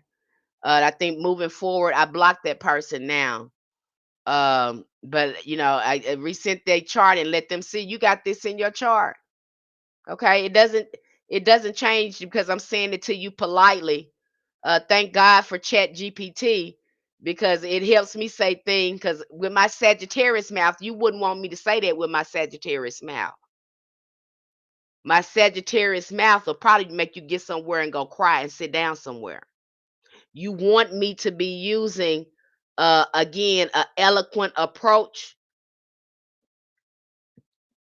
to provide you with the information that you need. Because if I said out of my mouth, the medicine that I give you, it's gonna taste nasty, it's gonna hurt, but it's gonna make you well. So do you really want that coming out of my mouth? How do you feel about us reading our natal chart? Is that like a destiny chart? I think you should be looking at your natal chart. I think because it's give you a blueprint of what you came here with. It's your root work. You a star. So you get to see the makeup of your star and how to strengthen the energy within your star. So yeah, I think you got it for a reason. Okay, it's there for a reason. It's very, very important because you are a star. That's what you are. Okay. So, but again, I had to block that person. I think that was the weirdest thing. I think the weirdest thing too is that person was giving me two or three different emails. That was tripping me out too. They was giving me two or three. I was like, what is going on? I emailed it this and then it kicked back out. It wouldn't take the email. Then I emailed to another one. Then when I emailed it to the other one, they come calling, emailing me with another email address. I said, what is going on with this person? Because you would think, why is you doing this to yourself like that? You crossing your own self up. People be crossing themselves up and they don't know it. You know what I'm saying?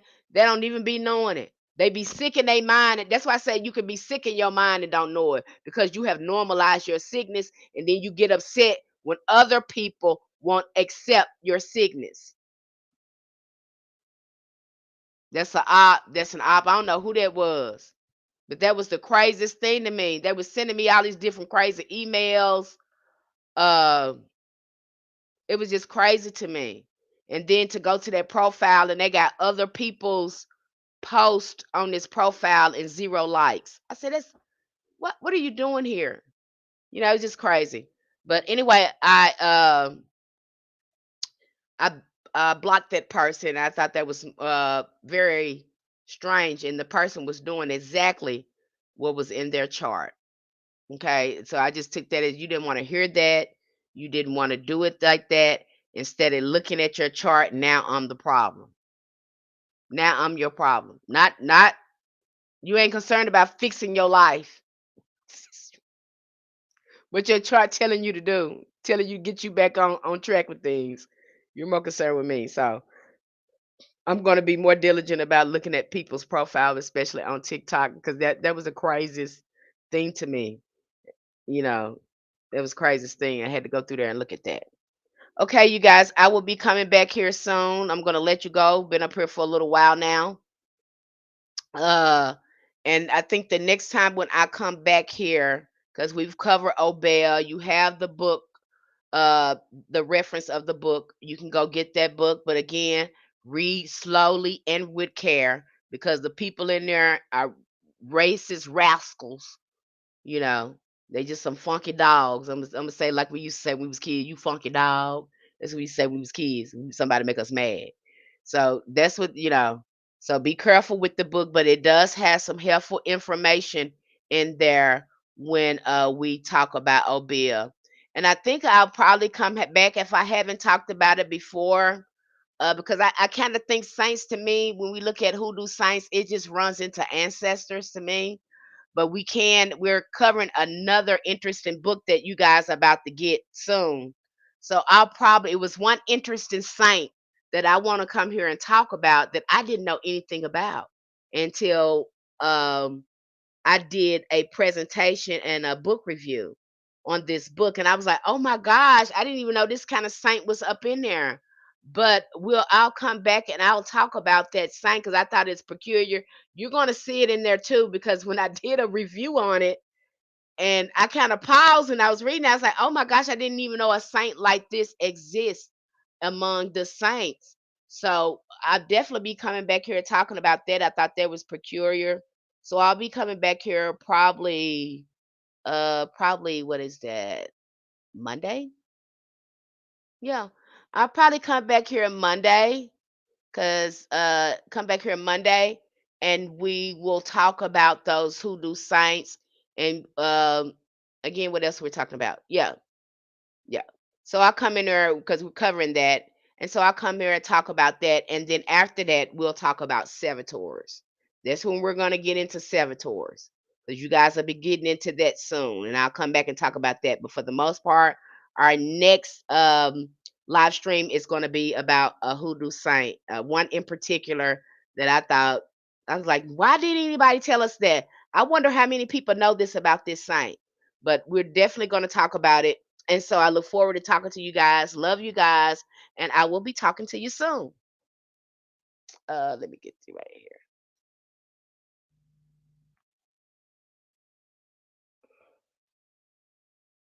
Yep, Saturday we're gonna be yeah, Saturday we have our meeting. So our healing circle meeting. So I'll be coming back talking to you guys again probably Monday about the hoodoo saints. Okay.